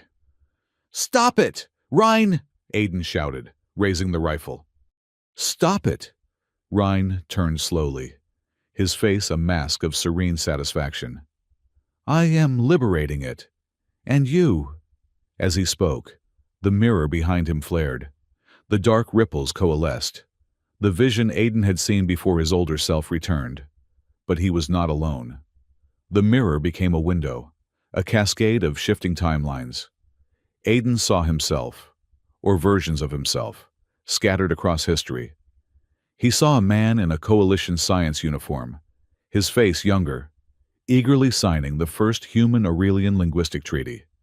He saw a weathered, scarred man in refugee robes, mediating a land dispute on a colony world. He saw the older archivist from his vision, his hand guiding the pen of a dozen different alien signatories. He was always there, the common factor, the witness, the pivot. You see, Rhine said, his voice a smooth lecture. You are not a person, Engineer Cole. You are an instrument, a cosmic failsafe, a quantum-entangled soul, fragmented and seeded across time to force consensus. You are the anchor of the lattice, its living, breathing, primary node. The mirror's surface shifted again, the images dissolving into text, glowing, living script that burned itself into Aiden's mind. The one who wrote the first clause was a version of you. Aiden stumbled back, the rifle lowering. Thalara caught his arm. Aiden, focus. I am all of them, Aiden whispered, his mind reeling. The implications were too vast. The signatures he had seen, the reason the lattice obeyed him. It was not a key. It was himself. And now, the final truth, Ryan said, his tone almost pitiful. He twisted the resonator. A spike of dark energy shot into the mirror. Aiden screamed. He dropped the rifle and clutched his chest, falling to his knees. The bond mark was burning, a searing, intolerable pain. He was not just connected to the lattice. He was the lattice. He could feel Ryan's poison, not as a digital attack, but as a physical violation, a knife twisting in his own soul. If you die, anchor, Ryan explained calmly. The central node collapses. The quantum entanglement fails. Every treaty, every law, every pact you and your fragments have ever witnessed dissolves. Chaos. Absolute chaos. The galaxy will burn. Aiden looked up, his face pale with sweat and agony. You are a monster. I am a purist, Ryan corrected. I do not want you to die. That would be messy. I want you to do what you, in your heart, know is right. I am giving you a choice. He gestured to the mirror. The visions of war returned, but these were different. He showed them the Draken conflict, a brutal, 300-year war, forced into an anchor-mediated peace. And he showed the result, a cold, bitter resentment that simmered for a century, before exploding into a second war, one that extinguished the Draken species entirely. Your peace, Ryan said, is a lie. It is the will of one man, one fragmented soul, imposed upon billions. It is the ultimate tyranny. Aiden Cole. A benevolent dictatorship that stifles the free will of the universe. You are preventing the natural, necessary course of history. You are preventing true choice. Aiden stared at the images, horrified. Ryan's logic was a poisoned barb, and it found its mark. He, Aiden, had always championed freedom. His persuasion seed had been about logic, not force. But this was forced. He was an unwilling god. All I want, Ryan said, stepping away from the mirror, is for you to do the one, truly noble thing. Disconnect yourself. Voluntarily. Sever your bond with the lattice. Set the galaxy free. Let them choose their own destiny, even if that destiny is war. Aiden was shaking. Rinheim was right. He was a tyrant. His very existence was a violation of everything he believed in. He looked at the mirror, at the source of his pain, and knew he could stop it. He could just let go. No. The voice was not his. It was Thalara's. She stepped forward, placing herself between Aiden and Ryan. Her blade was not drawn. Her hands were empty. She was a wall of pure, unwavering conviction. You speak of free will, Archon, she said, her voice ringing in the vault. What free will is there for the dead?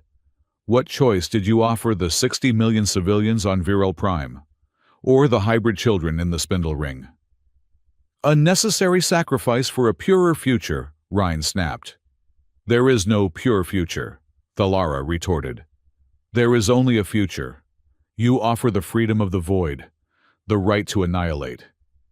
You are a petulant child, demanding the right to burn down the house because you do not like the rules. She turned, kneeling beside Aiden. She looked at him, her black eyes fierce, cutting through his pain and doubt. Law is not a chain. It is not a cage.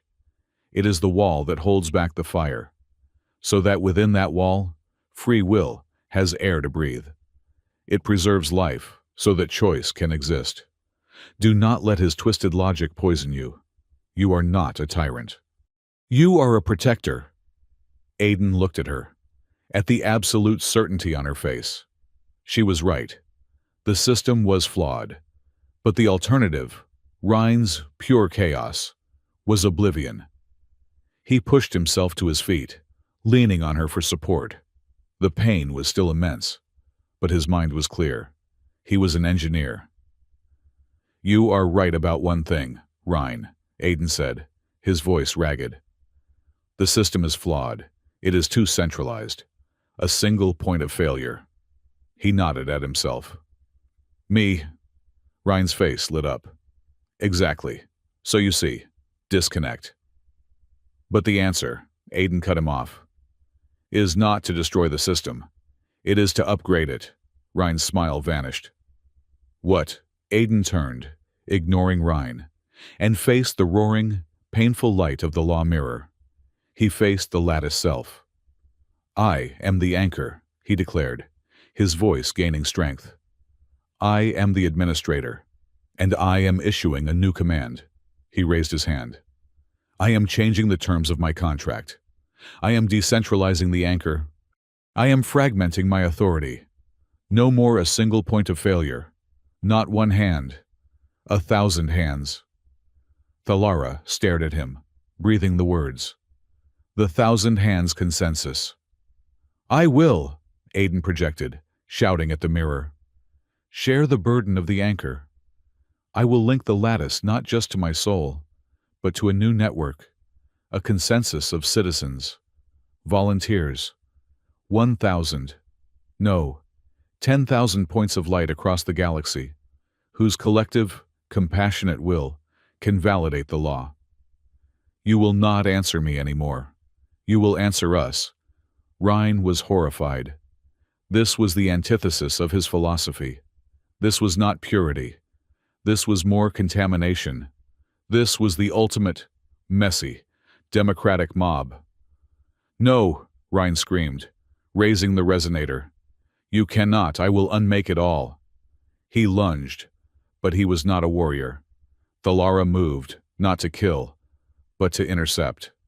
She caught his wrist, and with a single, brutal twist, shattered the resonator against the stone floor. Ryan collapsed, cradling his broken arm, his face a mask of disbelief. The law mirror flared, ignoring the defeated Archon. It was focused entirely on Aiden. The pain in his chest subsided, replaced by an immense, inquisitive pressure. The lattice self was considering his request. The light pulsed. A new text appeared, calm and vast. "A system. Rewrite of this magnitude requires a catastrophic override. It requires a commitment offering." "It wants a payment," Aiden whispered. "Blood." Thalara asked, her hand moving to her blade. "No," Aiden said, reading the intent behind the words. "It wants a sacrifice, a foundation. To build a new protocol, it must consume an old one." He looked at Thalara. The weight of this was too much. The pain, the power, the responsibility. "I cannot do this alone," he said, his voice trembling. "This will change me. It will change everything. Will you share this? Will you be the first hand? The first true partner in this?" Thalara looked at the broken Rhine. She looked at the glowing, godlike mirror. And she looked at the terrified, stubborn human who had become her husband. She stepped forward, placing her bare palm directly over the bond mark on his chest. Her hand was warm. He could feel her pulse, steady and strong, against his own. "We carry it together," she vowed. The moment their skin connected, the law mirror flared, blindingly bright. A commitment is offered. The offering must be sacred. It must be a memory, the most valuable foundation. Aiden felt the lattice probe his mind. It was not gentle. It was a cold, algorithmic search for his most foundational memory. He felt it shift past his childhood, his parents, his first day as an engineer. It was looking for the seed of his new self. It found it. He saw it, sharp and clear. The plaza and the fire and the rain of debris, the mortar shell. His own hysterical laughter. And Thalara, staring at him, not in anger, but in baffled wonder. Some honeymoon. "We are definitely on the frontline package." It was the moment. The instant his terror had turned into partnership. The moment their pact had become real, it was the birth of their trust. The lattice seized it. This, it declared, this is the foundation. Surrender it. Aiden felt the memory begin to grow cold, the edges turning gray. He felt the laughter fade, the warmth of the moment leaching away. He was giving it up, to save the galaxy. He would sacrifice the one moment that had saved him. He would forget the birth of them. He gasped, a tear rolling down his cheek. It is taking it, Thalara. It is. He felt her hand tighten on his chest. She, too, felt the memory being ripped away through the bond. No. Her voice was a desperate whisper. Aiden, stop. We have to, he choked out. To save everyone. No, she said, her voice fierce. She grabbed his face with her other hand, forcing him to look at her. That memory, that stupid joke, that is what keeps you. It is the humanity my bond mark chose. If we sacrifice that, we become him. She jerked her head toward Rhine, who was watching, his face pale with hate. Then what do we give it? Aiden cried. It demands the most valuable thing. There is nothing more valuable. Thalara's black eyes stared into his. The general was gone. The warrior was gone. There was only the woman, his partner, her heart linked to his. It is not the memory that is valuable, Aiden, she said, her voice thick with a new, profound emotion. It is the feeling behind it. We will not give it our past. We will give it our future. Before he could process her words, she pulled him forward, in the heart of the ancient vault, in front of the defeated zealot and the waiting God machine. She kissed him. It was not the chaste, political link of the arm. It was not the desperate vow in the plaza. It was a kiss of absolute, reckless, and profound commitment. It was a human act of illogical, stubborn hope. The bond mark on his chest did not just glow, it blazed. It erupted with a light so powerful that Aiden and Thalara were both thrown back. But they did not break their embrace. The law mirror, which had been a cold blue and a dark void, flashed. The entire cavern was filled with a new, warm, golden light. The pain in Aiden's chest vanished, replaced by a feeling of acceptance, of joy. The mirror spoke. The text was no longer cold. It was vibrant, and it was singing. New value, accepted love. A foundation, stronger than memory. Binding protocol upgraded. 1,000 hands. Consensus initiated. The golden light from the law mirror did not just fill the vault. It poured out of the chamber, flowing through the biological circuitry of Avum. It was not a physical light, but a wave of pure, unadulterated consensus. In the plaza, in the tunnels, in orbit, and across the galaxy, the network came alive. The 1,000 hands consensus was not a theory. It was an invitation. On every public terminal, on every soldier's RISCOM, on every refugee's hidden data slate, a new interface bloomed. It was not a demand. It was a simple, elegant question, appearing in a dozen languages, human and Aurelian. A just peace is offered. Do you consent? Place your hand upon this screen to validate the living law? In the burning plaza, a directorate soldier, his rifle leveled at a cowering militia fighter, saw the message appear on his visor. He hesitated. He looked at the human militia fighter, who was looking at his own data slate, his eyes wide.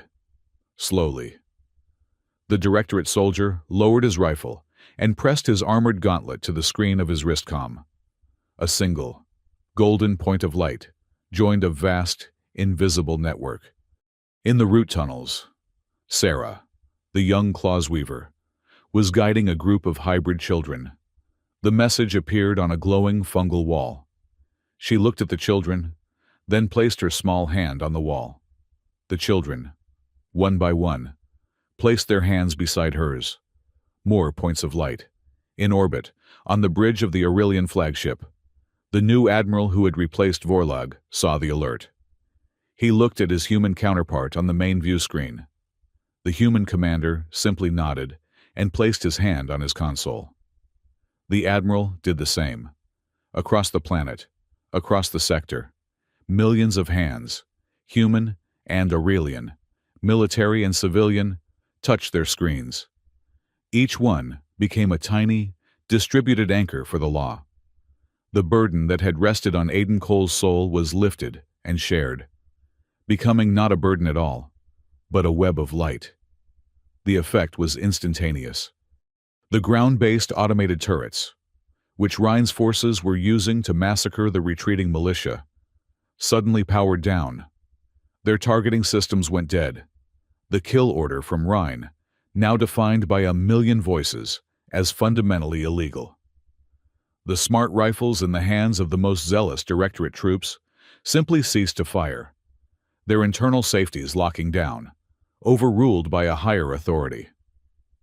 The Battle of Avum did not end with a bang. It ended with a profound, confused, and spreading silence. In the vault, Archon Malak Rhine watched the golden light fade from the mirror. He watched his grand, pure design collapse, replaced by a messy, democratic, human solution. His god had been corrupted. His logic had failed. "No," he whispered. His face, once a mask of serene certainty, was now a twisted knot of pure, unadulterated hatred. His pure future, bought with fire, was gone. "If I cannot have a pure world, I will have none at all." His broken arm was useless, but his other hand was not. He pulled a concealed, flat black energy blade from his boot. He was not a warrior, but he was a zealot. He lunged, not at Thalara, but at the true source of his failure. He lunged at Aiden. Aiden was exhausted, his senses overwhelmed by the sudden connection to millions of minds. He saw the movement too late. But Thalara was not an engineer. She was a general. She did not intercept. She did not block. She moved with a speed that was almost contemptuous. She stepped inside Rhine's clumsy attack, her hand seizing his wrist. The energy blade hissed, inches from Aiden's chest. Thalara did not break his arm. She did not strike him. She simply held him, her grip an unbreakable band of steel, his armed hand frozen in midair. "It is over, Archon," she said, her voice clear and cold in the silent vault. Rhine struggled, his face purple with effort. "I will not be judged by them," he spat, meaning the entire galaxy. "You will," Thalara said. She applied pressure, a precise, military movement. Rhine's fingers uncurled. The energy blade clattered to the stone floor. "You will be judged by the very law you sought to destroy. But this time," she added, as she forced him to his knees, "it will be a fair trial. That is the warrior's code, a code you never understood." She left him there, a broken man kneeling before the mirror that had rejected him, and turned to Aiden. She placed her hand on his cheek. "Are you hurt?" Aiden just shook his head, leaning into her touch.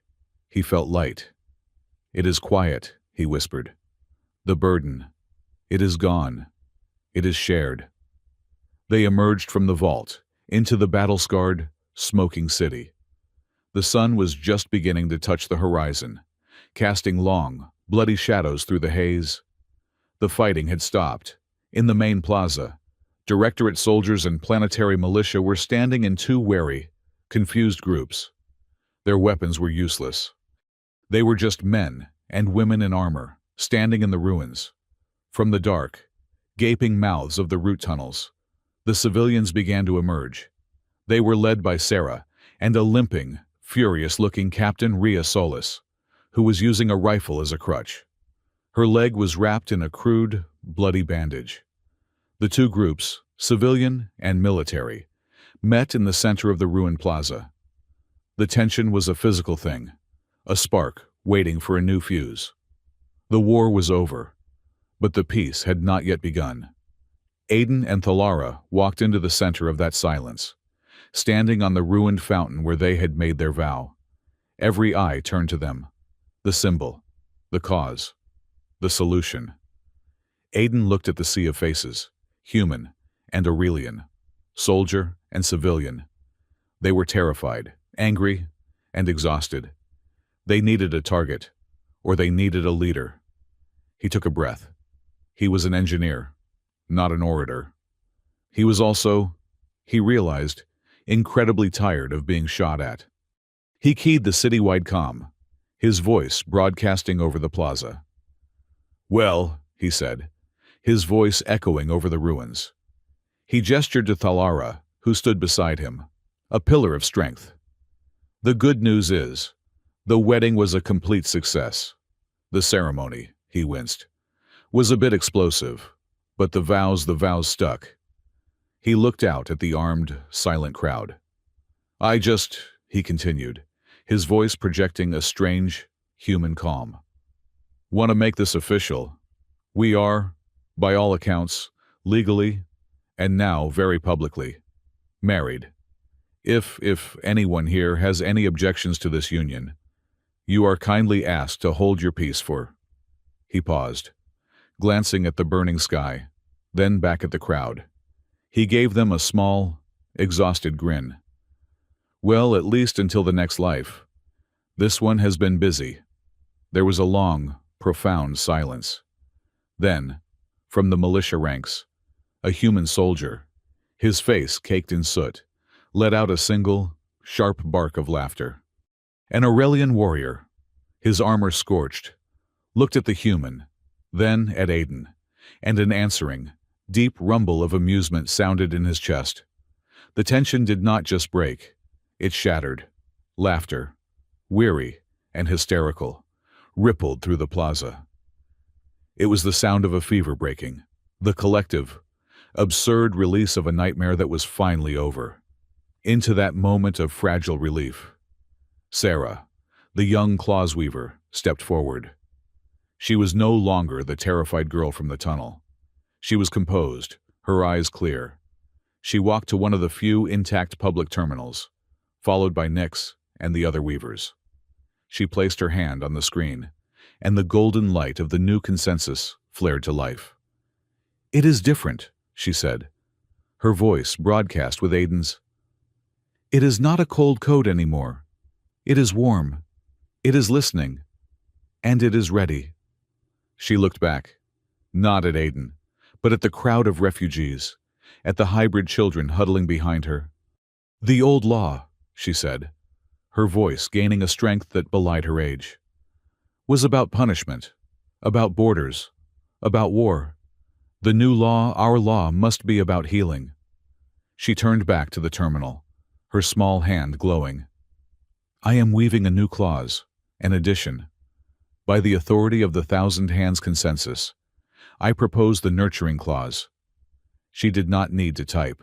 She spoke, and the lattice transcribed her intent. "All resources, assets, and property seized from the Sovereign Directorate," she declared, "and a mandatory portion, no less than 10%, of both the Coalition and Dominion war budgets, shall be diverted. Their primary, non-negotiable purpose will be the reconstruction of all refugee sectors, and the endowment of safe havens for all hybrid communities. The children of the war," she finished, her voice thick with emotion, "will be the first to receive the peace." Aiden watched, amazed.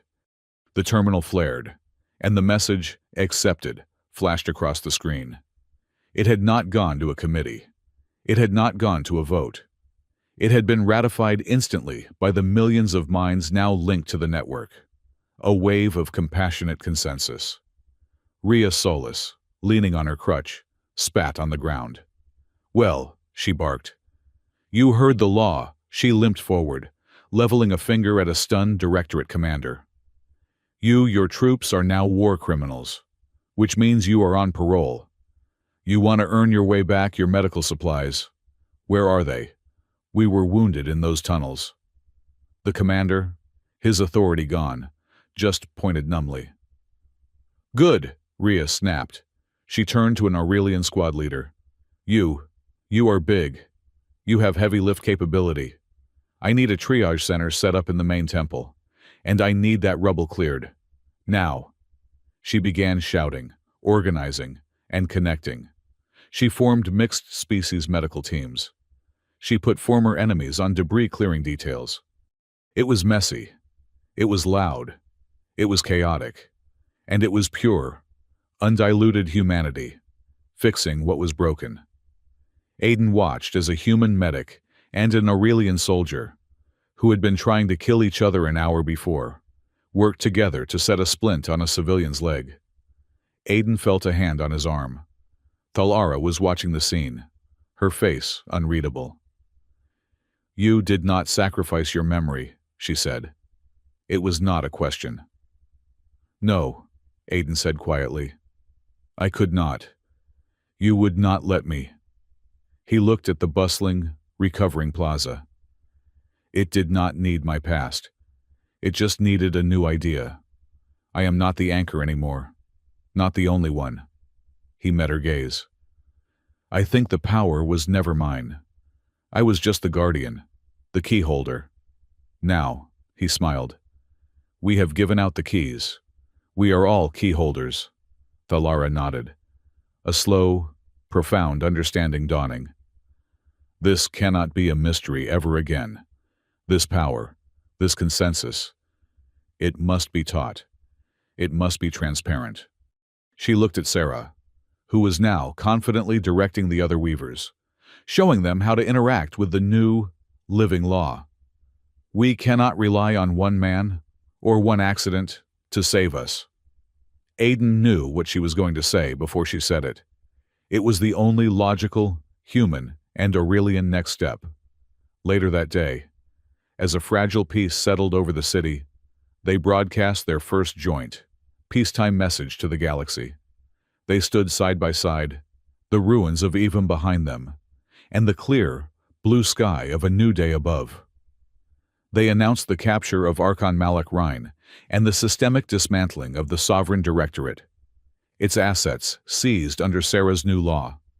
And they announced the founding of the Evum Interspecies Academy of Law, a place open to every species, every civilian, every soldier, to learn the new system, to learn, as Thalara put it, not to be subjects of the law, but partners with it. It would be a place to train the next generation of weavers, of diplomats, of keyholders. The long day finally ended. The fires were smoldering embers. The cries of the wounded had been replaced by the organized sounds of reconstruction. Aiden and Thalara stood on a high balcony of the citadel, looking out over the city. The sky, once red with fire, was now a deep, clear purple, the first stars emerging. The air was cool and clean. He looked at her, at the woman who was, in every sense of the word, his wife. Her hair was matted with dust, her uniform torn, a long scratch down her cheek. He had never seen anyone more beautiful. "So," he said, his voice quiet. "The war is over. The law is stable. What now?" Thalara turned, the rising moons of Virel Prime reflecting in her solid black eyes. "Now, consort," she said, a small, tired smile touching her lips. "Now the hard part begins. The actual marriage." Aiden laughed. A real, weary laugh. "I think we can handle it." He reached up, his fingers brushing the bond mark on his throat. It was warm, pulsing with a low, steady light. She mirrored the gesture, her hand covering his. Beneath their fingertips, they could feel the two pulses, steady and strong, beating as one. It was no longer a shackle. It was not a treaty. It was a promise. 6 months after the Battle of Avum, the city was green again. The great trees, scarred but alive, had been coaxed by the weavers into mending their own wounds. New, vibrant bioluminescent fungi lit the walkways, and the air smelled of rain, ozone, and fresh-cut wood. The central plaza, once a cratered field of debris, was now a park. The ruined fountain had been replaced by a simple, circular pool of black obsidian, a mirror to the sky. And today, it was surrounded. This was the third, and, as Aiden had joked to Thalara that morning, the final wedding. The first had been an act of desperation in fire and smoke. The second had been an act of defiance in a hail of plasma. This one was an act of joy. Delegations from 36 worlds were present, the human coalition, their faces no longer gray with suspicion, but bright with a cautious optimism, sat beside the Aurelian High Command, their formal armor polished to a mirror shine. Dr. Mirasato was there, animatedly explaining the Thousand Hands Consensus to a baffled, but intrigued, alien ambassador. Captain Rhea Solis, her leg fully healed, stood guard with her new, integrated militia, a mix of human and Aurelian veterans who now answered to her.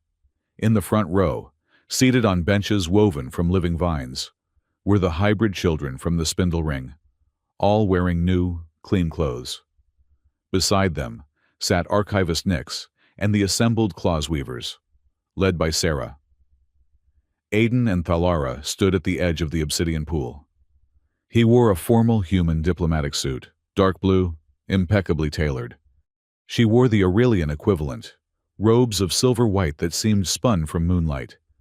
Her ceremonial blade sheathed at her hip.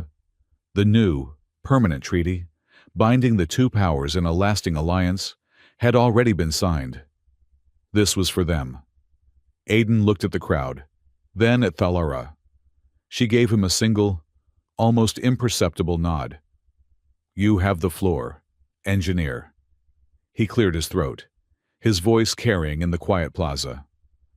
"6 months ago," he began, "I woke up married to General Thalara Kaith. It was, to put it mildly, a surprise. The war treaty, as it turned out, was our marriage license. I do not recommend it. The paperwork is a nightmare." A ripple of laughter, human and Aurelian, crossed the plaza. It was a sound that had been impossible just half a year ago. "For a long time," Aiden continued, his voice growing more serious, "I was terrified. I was terrified of the power I had. I was terrified of being the anchor. I was terrified of being one man, one human man, responsible for the laws of a galaxy. Because we, as a species, we are not gods. We are flawed. We are emotional. We are chaotic." He paused, looking at the human delegation. "And," he added, "we are profoundly, infuriatingly stubborn." He glanced at Thalara, a private smile just for her. She remembered the duel. "We are also," he said, "prone to making jokes at the worst possible moments." He remembered the honeymoon joke, the moment his terror had become their partnership. For centuries, our species has been seen as a problem, too fragile, too erratic. Archon Rhine saw our humanity as a contamination, something to be purged, so that a purer order could rise. He looked at the crowd, his voice ringing with a new, hard-won conviction. But he was wrong. Our flaws, they are not our weakness. They are our strength. It was our stubbornness that refused to let the law be broken. It was our humor that found light in the middle of a firefight. And it is our flawed, chaotic nature that gives us our greatest power, the one that Rhine and the Directorate never understood. He stepped forward. "We fix our mistakes. Fast." "When we saw a system built on a single point of failure," he said, tapping his own chest, where the bond mark rested, "we did not let it stand. We did not accept the flawed script. We tore it up. We rewrote it. We took a system designed for one anchor and we gave it to 10,000. We gave it to you. That is the human way. When we see a wall, we do not just bow to it. We look for a door. We build a window. Or we invent a very large, very logical hammer." "What saved us," Aiden concluded, was not an ancient prophecy. It was not a magic sword. It was compassion. It was logical. It was a stubborn, flawed, human engineer, and an honorable, brilliant, Aurelian general, who both decided, in the middle of a war, that there had to be a better way. And we found it together. He turned to Thalara, taking her hands. This part was not for the crowd. General Thalara Kaith, my partner, my wife, I choose this, in the light, with no explosions, no treaties. I choose you. Thalara held his gaze. She did not speak of love. Her people did not have such a simple word for it. They had words for honor, for alliance, for a bond that transcended blood. She used those. Aiden Cole, my consort, my blade brother, she said, her deep, resonant voice silencing the plaza. You have taught me that honor without compassion is just tyranny, that strength without flexibility is just a cage. My bond to you is my honor. It is my choice, and it will not break. They sealed this new vow not with a kiss, but with the formal Aurelian oath hand, clasping forearms, and the galaxy, watching through 1,000 feeds, ratified it with a silent, collective wave of consensual approval. Later, as the celebrations began, a quieter ceremony took place. Thalara approached Sarah, who was showing the hybrid children how to make the water in the obsidian pool ripple by asking the local lattice node. Sarah of Avum, Thalara said. The young clawsweaver turned and bowed. A gesture of respect Sarah had created herself, blending human and Aurelian custom. Thalara unclipped the ceremonial blade from her hip. It was an ancient, beautiful weapon, its hilt inlaid with polished obsidian, its monomolecular edge dormant. It was not her weapon of war. It was the symbol of her authority. She offered it, hilt first, to the young woman. Sarah looked at the blade, her eyes wide. General, I cannot. I am a weaver. I am not a warrior. No, Thalara agreed, her voice soft. You are not. You are the one who wrote the nurturing clause. You are the one who faced down terror to lead your people to safety. You are the future of the law. She pressed the hilt into Sarah's hands. In the old days, the law was whatever the warrior with the biggest sword declared it to be. That time is over. Today the law must have a sword. But that sword must now answer to the law. It must answer you. You are the conscience. This, she tapped the sword, is just the tool. Use it to protect the consensus you build. Sarah accepted the blade, her small hands looking tiny on the large hilt. She held it, not as a weapon, but as a responsibility. She looked at Thalara, a new, fierce strength in her eyes. I will, she vowed. The transition to peace was not seamless. The first few months were spent in tense negotiations, rebuilding, and, for some, judgment. They visited Archon Malik Rhine one last time. He was held in a high-security, null-field cell. All his titles were gone. He was just a man in a simple gray tunic, waiting for transport to a permanent tribunal. He was no longer raging. He had returned to that profound, unsettling calm. So, he said, looking at them through the containment field. The circus is complete. The happy couple. The 1,000 hands. A new age of messy, flawed, human-led chaos. It is an age of peace, Rhine, Aiden said. Something you fought against. Peace, Rhine scoffed. You have built a cathedral on a rotting foundation. A democratic mob does not change the origin of the problem. You are the problem, Thalara stated, her voice flat. Your zealotry. I am a purist, Rhine countered, his eyes bright with that old, cold fire. I saw the flaw, and you have only painted over it. You changed the anchor, Engineer Cole, a clever, human trick. But you did not change the author. You did not change the one who wrote the first word. Aiden, and Thalara exchanged a look. The vision in the mirror. The signature. "You cannot," Ryan whispered, his face close to the field. "Escape the will of the original architect. And his will was tyranny, just like yours.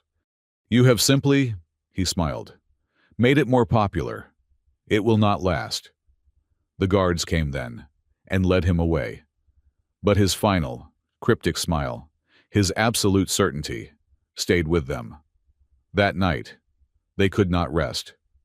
Ryan's words were a poison barb, lodged deep. "He is wrong," Aiden said, pacing their quarters on the orbital station. "The original architect, he was just a man. He made a flawed system. We fixed it." "Did we?" Thalara asked. She was standing by the viewport, looking down at Evam. "Or did we just fulfill another part of his plan? Ryan saw your vision in the mirror. He knew you were the anchor. What else did he know?" "We have to be sure," Aiden said. "We have to know the truth." They summoned Archivist Nix. They journeyed, not to Evam, but back to the deep, silent scar of the Equatorial Archive. The technicians and guards were gone. The place was empty, save for the hum of the planet's core. They stood once more before the law mirror, the obsidian surface now calm and placid. "Nix," Aiden said. Ryan was defeated, but his words, he said, "We did not change the original author. I need to see the Genesis block, the very first file, the one I saw in my vision." Nix bowed. "The lattice self is no longer a prisoner. It is open. Your consensus has made it so. But this is the core. It is not just a file. It is the original memory. It is protected by the first authority. Only the original anchor can open it." Aiden stepped forward. He remembered the older, sadder version of himself in the mirror. "I am the anchor. Or, I was... Let me try." He placed his hand on the mirror. The bond mark on his chest flared, a warm, familiar light. It was no longer the key to a galaxy-spanning power. It was just a key, his key. The obsidian surface rippled. The images of history, of treaties, of his other selves, flashed by in a blur. And then, it settled. It was not a command console. It was a simple page of text, written in an archaic, long-dead dialect of human standard. It was beautiful, simple, and heartbreaking. It was a philosophical plea, a desperate argument for consensus, for law, for a universe where stubborn compassion could triumph over brute force. It was the persuasion seed, his persuasion seed. But it was ancient. It was the source code for the entire lattice. And at the bottom, beneath the final, eloquent line about the sanctity of a shared future, was the digital, time-locked signature. Author Aiden Cole. He was staring at his own name.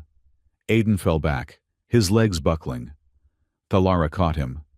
He was hyperventilating, the world tilting. The vertigo was overwhelming. "I did it," he whispered, his eyes wide with a terror that went beyond anything Ryan could have inflicted. "It was me. It was all me. The setup, the anonymous file, the ancient tech in your bond mark that just happened to respond to me. I sent it. I built the trap, for myself. For you." He looked at her, his face pale. "It was not a choice. It was never a choice. It was a script, a paradox. I am a prisoner of my own design." He was the ghost. He was the machine. He was the sad, lonely man in the mirror, pulling the strings of his own, younger self, ensuring the loop closed. Thalara held him, her grip solid, anchoring him not to the law, but to the present. She looked at the signature. She looked at his terrified face, and she did not see a paradox. She saw a solution. "So," she said, her voice cutting through his panic, "you saw it. At some point, in your future, you see all of this. You see the wars. You see the directorate. You see the fires of Evum. You see Rhine. And you choose to go back. It is not a choice, Aiden cried. It is a loop. Is it? She countered, her gaze fierce. Or is it a rescue mission you, in the future, looked back at us, at this moment, and instead of letting the past burn, you built a god out of logic and code, and used your own, fragmented soul to power it, just to give us a chance. He stared at her, her words reframing his terror. It was not a prison. It was the ultimate act of stubborn, human engineering. It is the greatest humanity first, moment in the history of the galaxy. Aiden, she said, her voice softening. You saw an unwinnable problem, and you went back in time to change the rules. You fixed it. It was what you would do. He finally, slowly, nodded. The vertigo was receding, replaced by a vast, crushing weight. Yes, but it means I am still him. The man in the mirror. Someday I have to leave. I have to go back to the beginning. I have to write the first word. I have to do it alone. He looked at her. The woman he had married 3 times. The woman he loved. The future was no longer an open path. It was a closed circle, and it ended with him becoming a lonely ghost, sacrificing himself to the past. Thalara held his face, her gauntlets off, her hands warm against his skin. No, she said. He blinked. What it is destiny. It is causality. I have to know, she repeated, her voice an iron vow. If your future requires you to travel into the deep past to become the architect of our present, then you will not go alone. She pressed her forehead to his. I will go with you. I will not let you become that sad, lonely man in the mirror. Our bond is stronger than time. Where you go, I go. That is my oath. He stared at her, at the absolute, terrifying, beautiful conviction in her black eyes. She would follow him into the dawn of time itself. He was not a prisoner of a loop. He was a partner in it. He kissed her, and the law mirror behind them shone, not with the cold blue of code, but with the warm, golden light of their shared promise. You are right, he whispered, pulling back. It is a rescue mission. But Rhine was still right about one thing. The original architect was alone, and his system was flawed. It was built on one man. It was built on me. He took her hand, pulling her away from the mirror. That man in the mirror. My future, he was working with the tools he had. But we changed the game. We created the 1,000 hands. We upgraded the loop. When it is our time to go back, we will not be building a system that answers to one. We will build what we have now. We will build it together. He would not just fulfill the loop. He would improve it. He would fix it. That was the human way. They walked out of the Equatorial Archive, leaving the core to its quiet, humming work, and stepped into the bright sunlight of Viral Prime. Their new life began. The Academy of Law opened its doors. Aiden and Thalara, the famed consort and the legendary general, were not its directors. They were its first professors. Their first class was held in the open-air plaza. The students were a chaotic mix of young, eager humans, stoic Aurelian veterans, a few baffled aliens from new signatory worlds, and the first graduating class of clause weavers from Avum, led by Sarah, who was now a full-fledged colleague. Aiden stood before them, a data slate in his hand, a coffee mug in the other. Thalara stood beside him, a stark, elegant presence that commanded absolute respect. All right, Aiden said, taking a sip. Welcome to Introduction to Interstellar Law. First lesson, do not, under any circumstances, wake up married to your enemy. It complicates the legal framework. The class laughed. But if you do, he continued, smiling at his wife, make sure she is smarter than you are, and a better shot. He looked out at the sea of new faces, of all colors, All species. The hybrid children were playing tag by the obsidian pool. He saw the future. It was not a closed loop. It was an expanding spiral. Aiden took Thalara's hand. Their bond marks, no longer symbols of a treaty, pulsed with a quiet, steady warmth, perfectly in sync. The marriage license had been the war treaty. The marriage itself had been the legal anchor. But now, it was simply a promise held and shared by 1,000 hands, and 1,000 more to come.